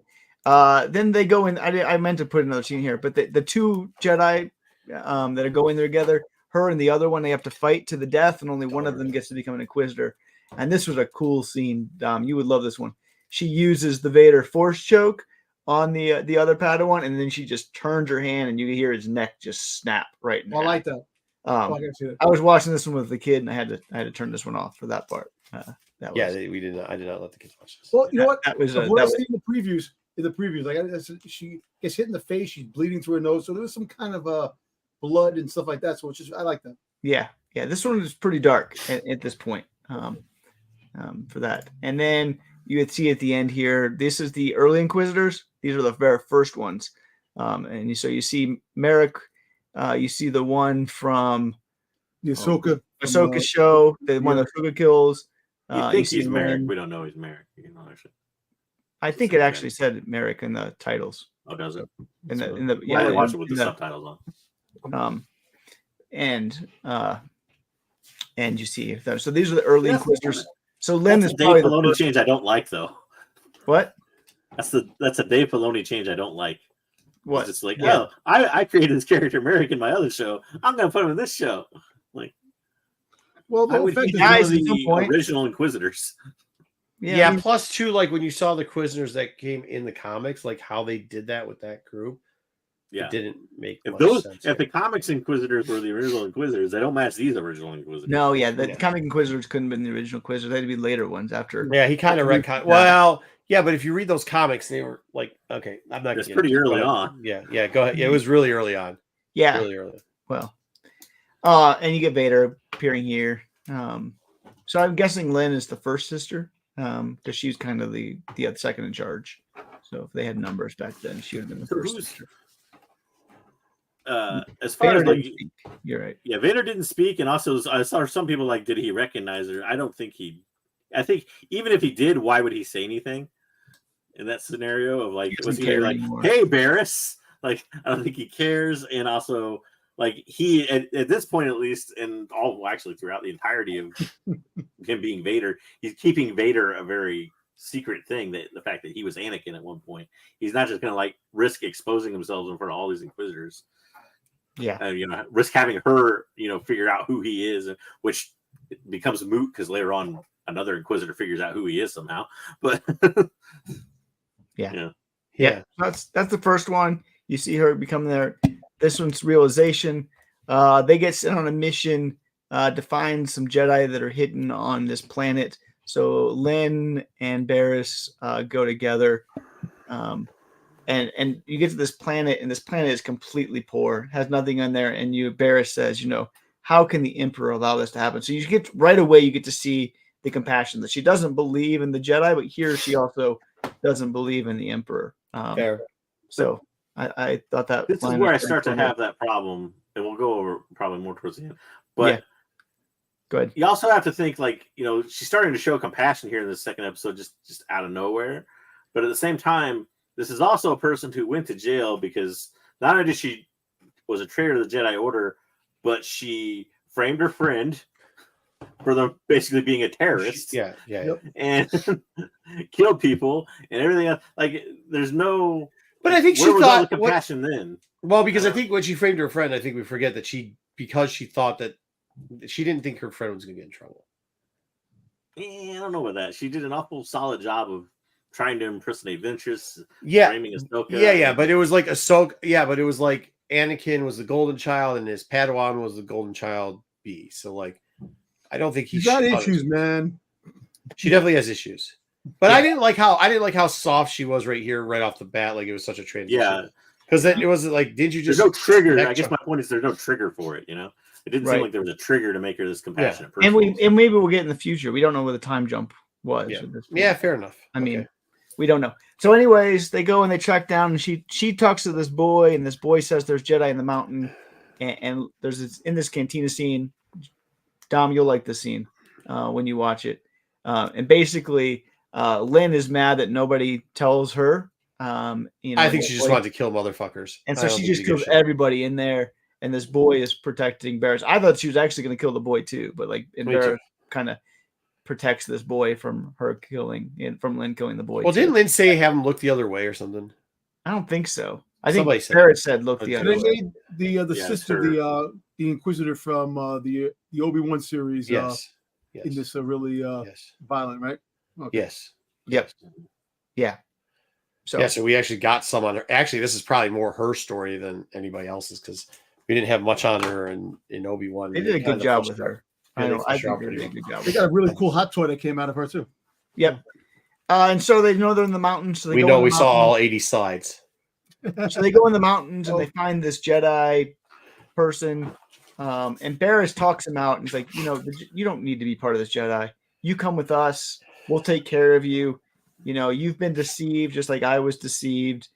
And so he agrees. Like, he's like, yeah, it's really lonely. I need to, I don't really like this life. I'll go with you, Barris.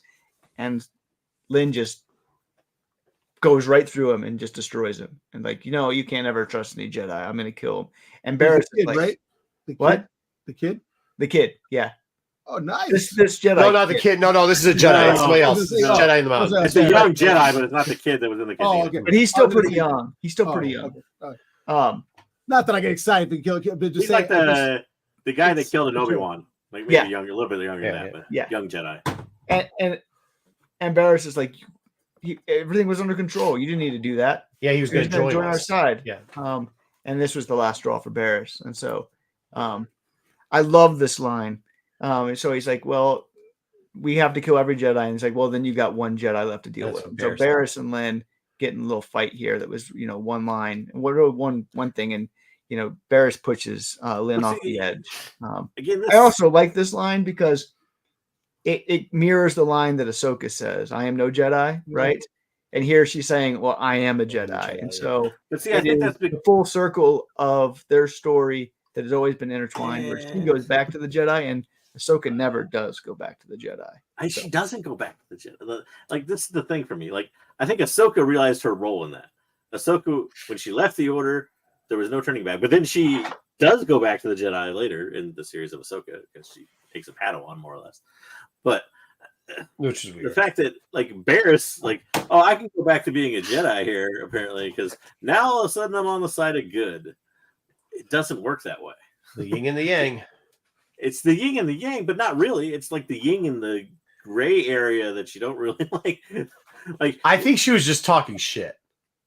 Talking shit. But it's a weird line to insert there to be like, oh, now I think of myself as a Jedi. Why? Well, because I watched you kill another Jedi and I didn't like it. Right, I get that, but I also think it was very intentional. It's like Asajj Ventress being like, after she kind of turned away from the dark side, being like, I'm a Jedi now. You never hear that. Yeah. So I don't know.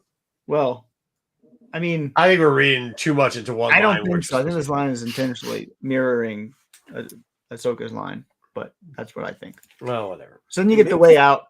This one's taken off in the future. We can talk about what this means, and I'm pretty sure this tells us what the next animated show is coming. But Barris is secluded, and she is a healer, which she helps anybody who is in need of healing. And so her friends who kind of see what's going on with people bring up this baby and this family to go see her, and we find out that this kid is being tracked by the Inquisitors because it's Force sensitive. And so he's got the midichlorians. And so she's like, don't worry, I'll protect you. I'm going to have you go see an old friend. I think I know who that old friend is. I'm pretty sure I know who that old friend is. That, she sends the kid to. And I think that's going to be Luke? The next show. What? Luke, right? No, I'm just kidding. Yeah, Luke. Yeah. Wait, I thought that old friend got eaten by a saber-tooth tiger before. Not that old friend. Not that old friend. Yoda? It's going to be the old friend that we saw in Bad Batch. Which of the 800 million Jedi survivors that they've introduced lately? It's going to be the old friend that we saw in Bad Batch. I'm pretty sure the old friend is the one that's helping with the path and is friends with Quinlan Voss. Ventress? So sends it to Ventress. You don't know that. I just believe don't dead. We don't know that. No, I'm friends with Ventress. What? She never became friends with Ventress. It's a lot. He's saying it's a pawn. Double entendre. Yeah. I'm going to send you the person that I once impersonated to frame my actual friend. Yeah, right. But I actually think because that's what I was thinking too. I was thinking it was Ahsoka because it's like my friend. Yeah, the person you set up. I was thinking Ahsoka, but I think it's Ventress. But that's how it ended. No. She doesn't actually know Ventress though. No. Well, I think they will. I think that's the future is going to be about the path. I think the next show is going to be about the path, but whatever. We'll see. So, hey, Ruben asked a question. Can I answer it real quickly? Where he goes, do you think these two characters as the Empire? No, but like there was a lot of Empire. There's in each one, there was Empire people that got flushed out through it. So like this one, it's got Lynn being flushed out a lot, which was part. I do. Dooku was in Tales of the Jedi, and he was evil. So, but they Well, fleshed out the Jedi story. They fleshed out Yaddle and Qui-Gon and all of that through Dooku. So I had no problem doing something very similar. I think they were trying to mirror Tales of the Jedi, and the fact that Tales of the Jedi, you had one person joining the Jedi and one person basically leaving the Jedi. Yeah, more or less. And I think that was the parallel here. You Same had here, one person joining the Empire, one person leaving the Empire, even though it was done in a way that she. Thank you, Matt. You too. You know, joined it in a funny way, but still. Can I ask All right, go ahead, Dom. Real quick. Did Barris cut her hair?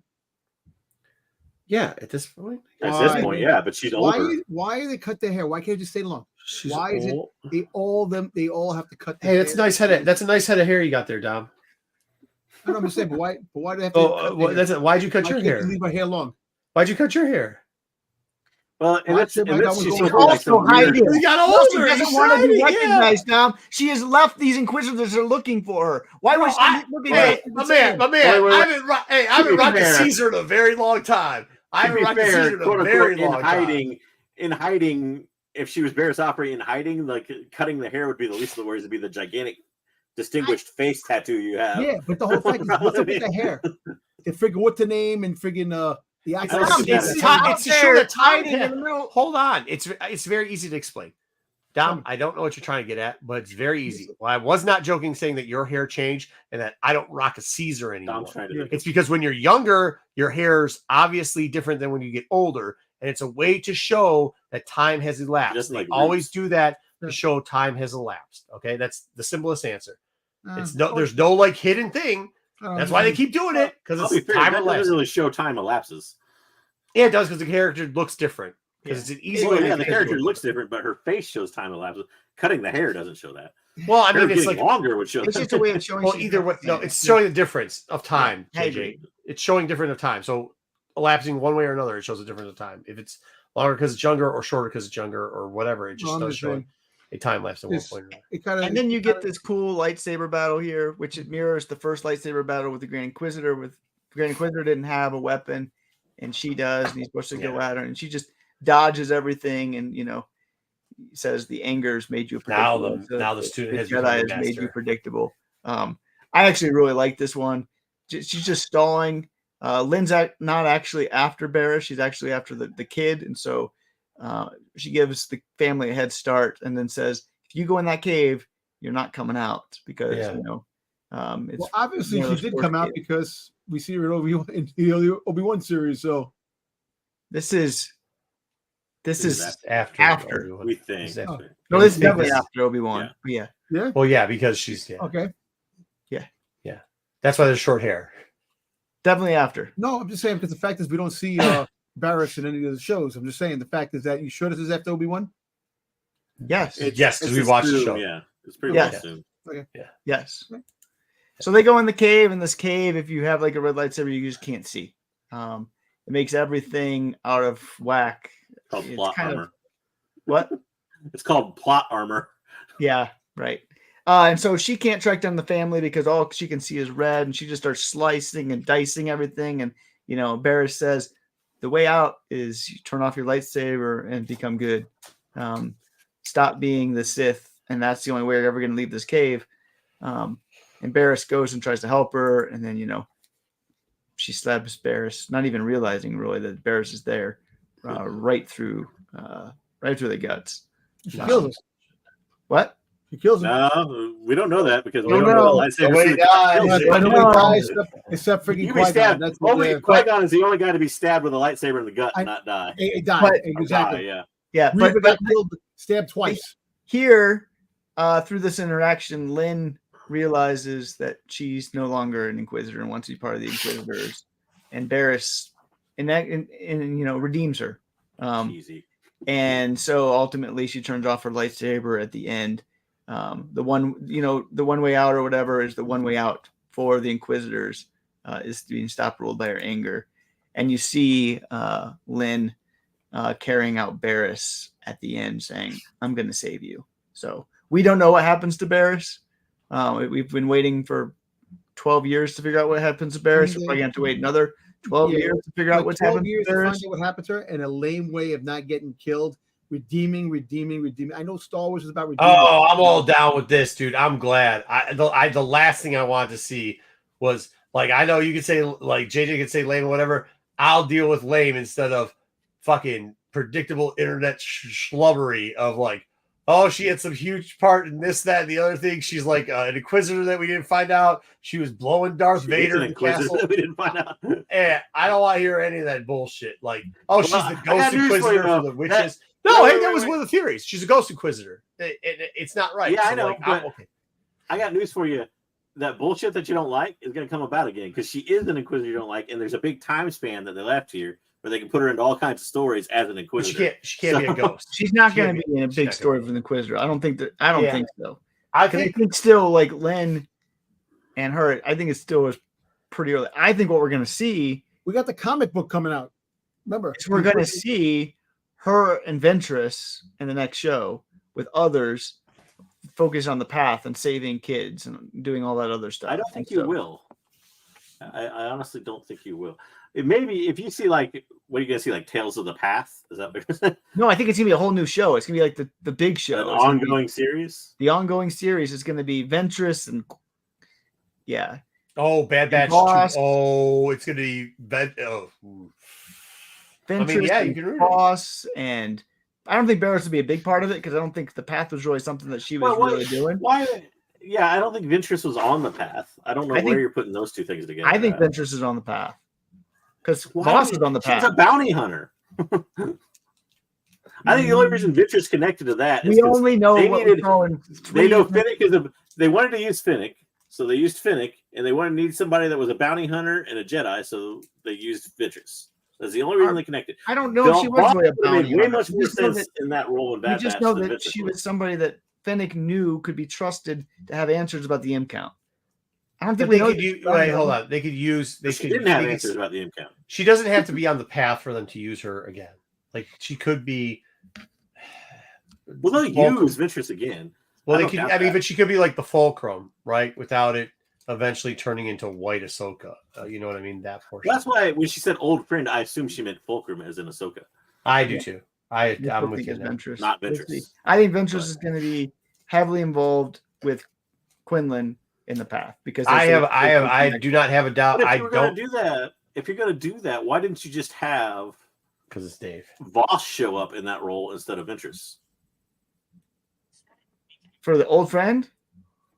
No, for Bad Batch. Because Bad Batch was 10 episodes too long.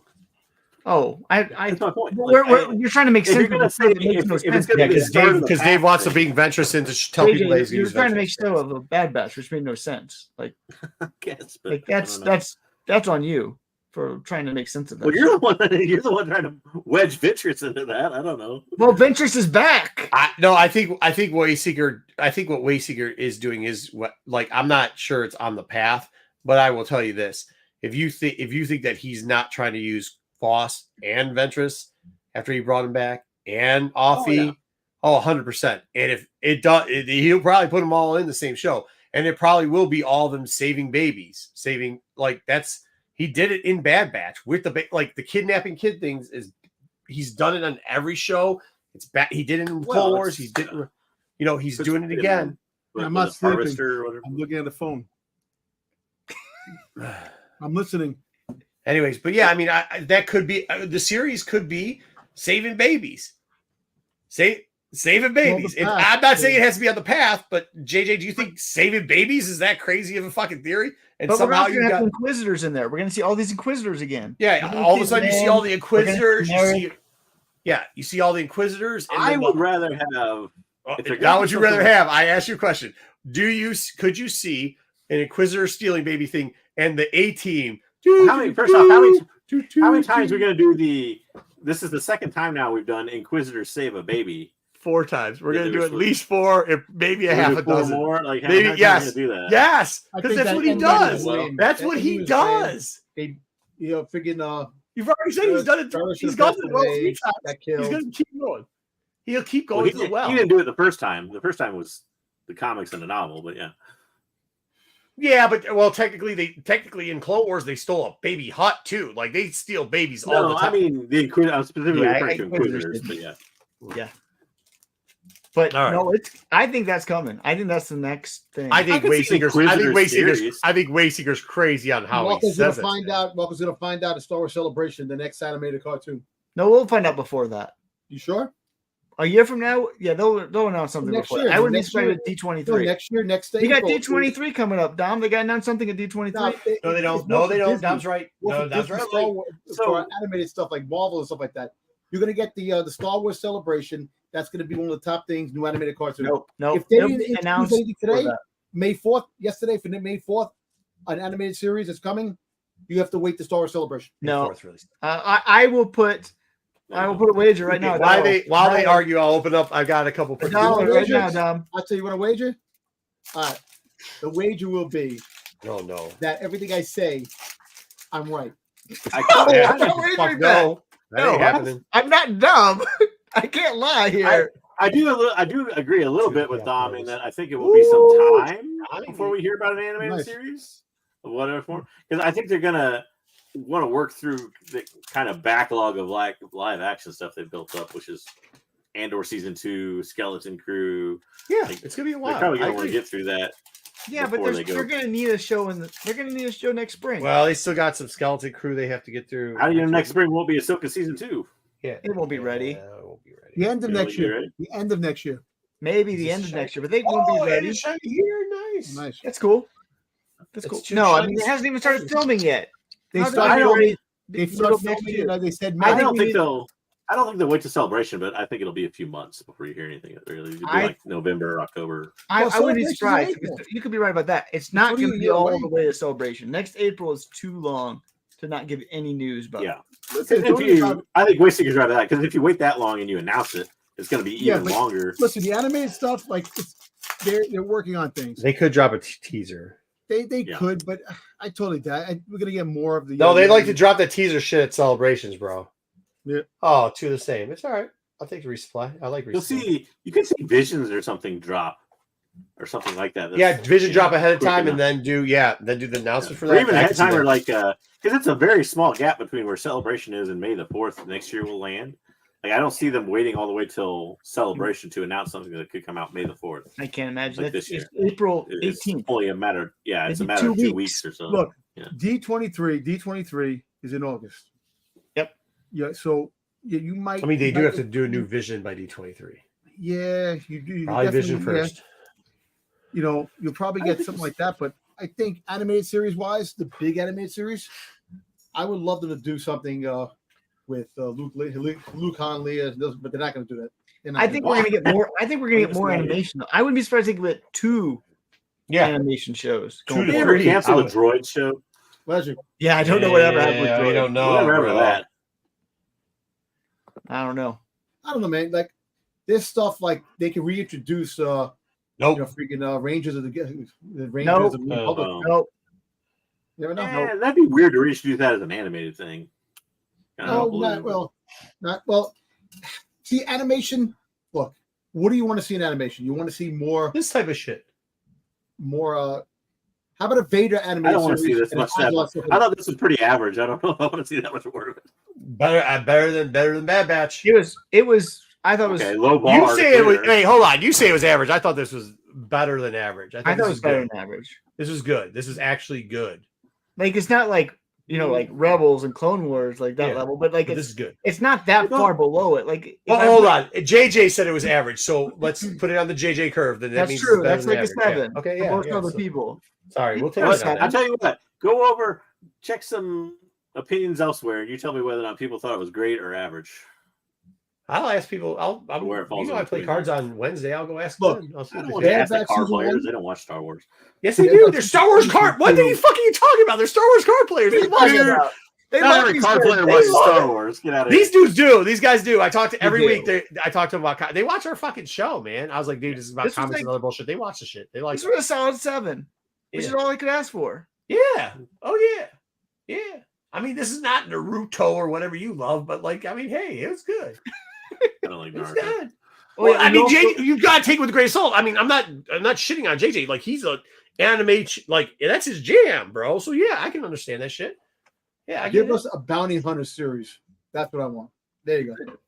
Well, give us a 3-part. I don't need a whole series. Give us. Well, that's I mean, Tales to of be the honest, if they continue doing some stuff, you might see something like that. Yeah. to be honest, what Wayseeker pitched there a minute ago, if he gets the stupid force out of Ventress thing or the path, that is what that is. Like the core of that is you're going to have bounty hunter, ex-Jedi, Wayseeker type people, and just a ragtag, the A-team. You're literally going to have, that show, and I'm talking A-team, Mr. T, B.A. Baracus, playing B.A. Baracus, George Sack, blah, blah, blah, blah, blah. As far as the path and the baby sealing goes, do you think like they created kind of a because it used to be like the Inquisitors thing, and that would be who hunts down the force sensitive children, and then in Bad Batch they kind of introduced it as like a bounty hunter thing. Yeah. Do you think that was just like a Hemlock idea, or if that was? No, I think that was a callback to. I think that was a callback to Clone Wars, where he had bounty hunters. I think it's also a way if they move forward to include some of those bounty hunters in it. So you can't get Cad Bane. You can't get Cad Bane in the show. You can get Fennec in the show. Well, you can get any. This season of Bad Batch proves you can get anybody in the show if you want to put them in the show. I know, but I think maybe I do think that maybe with what we saw in Tales of the Jedi, that maybe we would pour Scorch in there and do nothing with his character. I agree, but I think that's where I don't think complaints are falling on deaf ears, which I feel like we felt through maybe the Obi-Wan series, maybe even the Ahsoka series a little bit, definitely through Bad Batch. I don't think it's falling on deaf ears anymore. And I think too, it's like he wants to hold these characters and use them. And now he realizes, okay, I can't be doing stupid cameo things to hold characters. I actually have to have characters and finally use them. Mm-hmm. It's shit or get off the pot time. I mean, dude, you got to think, man. He could say, JJ, I know, maybe it's just a hope, but let me finish. You know, you got to see that, like, the hype, and I know some of it on the internet, some of it isn't though, but the hype for the High Republic is fevered pitch at this point. That Acolyte trailer is blowing shit up, and nobody right now, if you're going to Celebration, if Celebration's tomorrow, Cowboy Hat comes out there, nobody's yelling and screaming and throwing their panties on stage.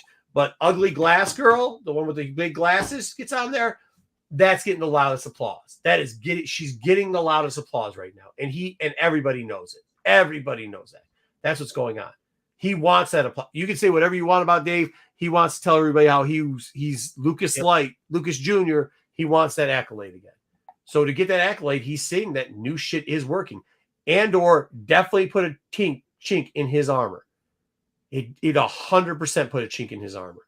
Yeah. Because he had shit bookmarking that fucker. And it didn't work. See, this Tales stuff that they have, you know, it's not too long. It has a beginning and an ending for the far point. Like it's not like a 16 weeks. You get everything at once. What about like a Crimson Dawn series? You see nobody wants that. No, I'm just saying like a big little animated cartoons. Maybe they will. Dom, three-part series, sure. That's what I'm saying. Like this formula seems to be working, and I do the three-part series, and I don't think it's falling on deaf ears. Tom, the three-part series though is going to be around Tom. It's going to be around Dave's characters because Marco's right. Dave's got to use them. Yeah. So I think he's realizing this is working for him, and this is where he's going to plant his flag. So maybe, and you're right. It is me probably hoping it. But I enjoy this format. I enjoy, this is why I like reading the novels. This is why I like reading some of the comics. These are always the formats that I've enjoyed. So maybe, just maybe, it's me being a little bit too positive on it. But I also think that this is the reaction that I've heard from this is a lot of winning. A lot of winning out of it. Not the guys that thought that Barriss was going to be a fucking, there was some, like the people that can't claim they were right. Different things. I don't know. Because you're saying he's listening to the complaints, but then you reference Bad Batch and that's the last two things he's done besides this. Yeah, but Bad Batch has been done for a while. And this is only a day old. I mean, no. But this format was done with Tales of the Jedi, and it got out of the group that came out during that time period. This is what got raved. Tales of the Jedi got, even though we make fun of the saber-toothed tiger, got huge. It was, people enjoyed it. People loved it so much more than Bad Batch or anything. Pause. Like no Diddy. No. But people like Bad Batch season 1 and see how that ended up. JJ, I'm saying during a time period of what he put down, and during a time period of what was liked is all I'm saying. Because that's how it works, man. It's not what you did for me yesterday. I don't see how it's him listening to complaints or him even changing what he does. I haven't seen any evidence of that whatsoever. What I've seen is him taking characters we don't have like Barrisoffy or whoever, and then warping them into the mold he wants, and then saving them to use later again, and ending things somewhat ambiguously, like they did with Barris. Because of this part right here, he used time jumps where you can insert things in there. But he would only use one character or something. He used a bunch of characters in a small period. I maybe you don't see it, but what I'm seeing here is a little bit different format. And what I also don't see is Ahsoka season 2 announced, which he would have done because he's done it in the past with Mando season 2 and 3. Huh? Hasn't it? Didn't they announce Ahsoka season 2? No. People are guessing it's either a season 2 or the movie and everything else, but it hasn't. He said he's working on a project, but it seems like that could be the movie or that could be Ahsoka season 2. But it is not that he didn't do the trailer thing or the other show in a show thing that he did in the past. No, but I don't see. Besides, I mean, this is already a format that he's done, which is 10-minute shorts. Thing, we've had one which worked well. Yes, and it's been, quite frankly, they've done other shorts like this before, which just wasn't a Filoni project. Right. So it's not that much different than those. And then you look at the fact of what has he done that's different? I don't understand. You keep saying he's doing things differently now. I don't see it. He's doing a movie where he's going to shoot it in the volume for some reason. He's doing, probably writing something like Ahsoka season 2. What's he doing that's different? Once again, I just kind of said it. He instead of doing an end up season cap up of Clone Wars finale number 6, he didn't do that. Instead of doing another Ahsoka season 2 and giving us something off that, he didn't do that. What he did do was take something that was very popular. No matter if you say they've done it before the 3-star set, they didn't really do it before. They've done 10-minute things called Visions that they keep doing, which is fine. But he took that format of the Jedi, did a 2-part set, just like you said, the yin and the yang, where he did one that was going to the dark side, one that was going to the light side. He used that exact same format, duplicated it, used characters that people were going, dude, what the fuck? He used more than one. He used multiples in these instead of just using one character, put them in there, finished it off. And that seems to be a format that's working. It's pretty popular. I know it's only been one day. I get it, JJ. But like, you can't finish what story? What story of these is a finale to you? Bad Batch wasn't a real finale in the way. You see Omega go to college at the end, everybody live, and there's also a giant time jump where they can do 18 different Omega stories or clone stories absolutely. or whatever they want. Absolutely. And they might. But typically what he does at the end, when that ends, it's either a to be continued or he gets in the news and says, this isn't the end of the story. We're doing more later. He didn't do that. I disagree with that. I also really like he does it. He did it. The book. He fucking did it with the Book of Boba Fett too. He's done it all the time. So like, there is a little bit of change. Does that mean that he's not going to go back to that? I also said he fucking he could do it. Okay. What I'm saying is he didn't yet. That doesn't mean he's not going to. I also concede that to you, but I'm not going to argue on the merits when he done something that works. It seems like it works. It seems like that's a project going forward. The other thing about Barris that I really liked is how, and even both, he incorporated Legend stuff in a way that I'm not used to him doing. So like Barris was a healer. He had the healer book. I love that book. He does that all the time. I haven't seen it in a long time with him incorporating it and actually not changing it, like incorporating it. Changes the fuck out of it. Yeah, like this healer part was like a core part of her identity, and he brings that back to her. He brings the mountain clan back. Then, I didn't like the fact that like if this was the first Barrisoffy stuff you've seen, or even in the Clone Wars you saw a little bit of it, but why is she a healer? Because she was Lumaria's student, right? Lumaria was a healer. That was her main role. It's not so much a Legends thing as like you could just tie it back to that. But they didn't even do that in this. But it was only a short.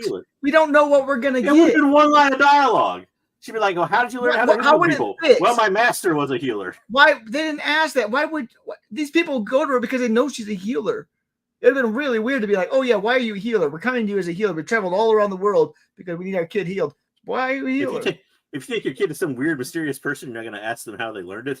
Well, I don't know. They're aliens. They got different fucking policies. No, none of them going all the way around the world for this person. I probably know. Yeah, I think we're dissecting too much a simple short of a TV show.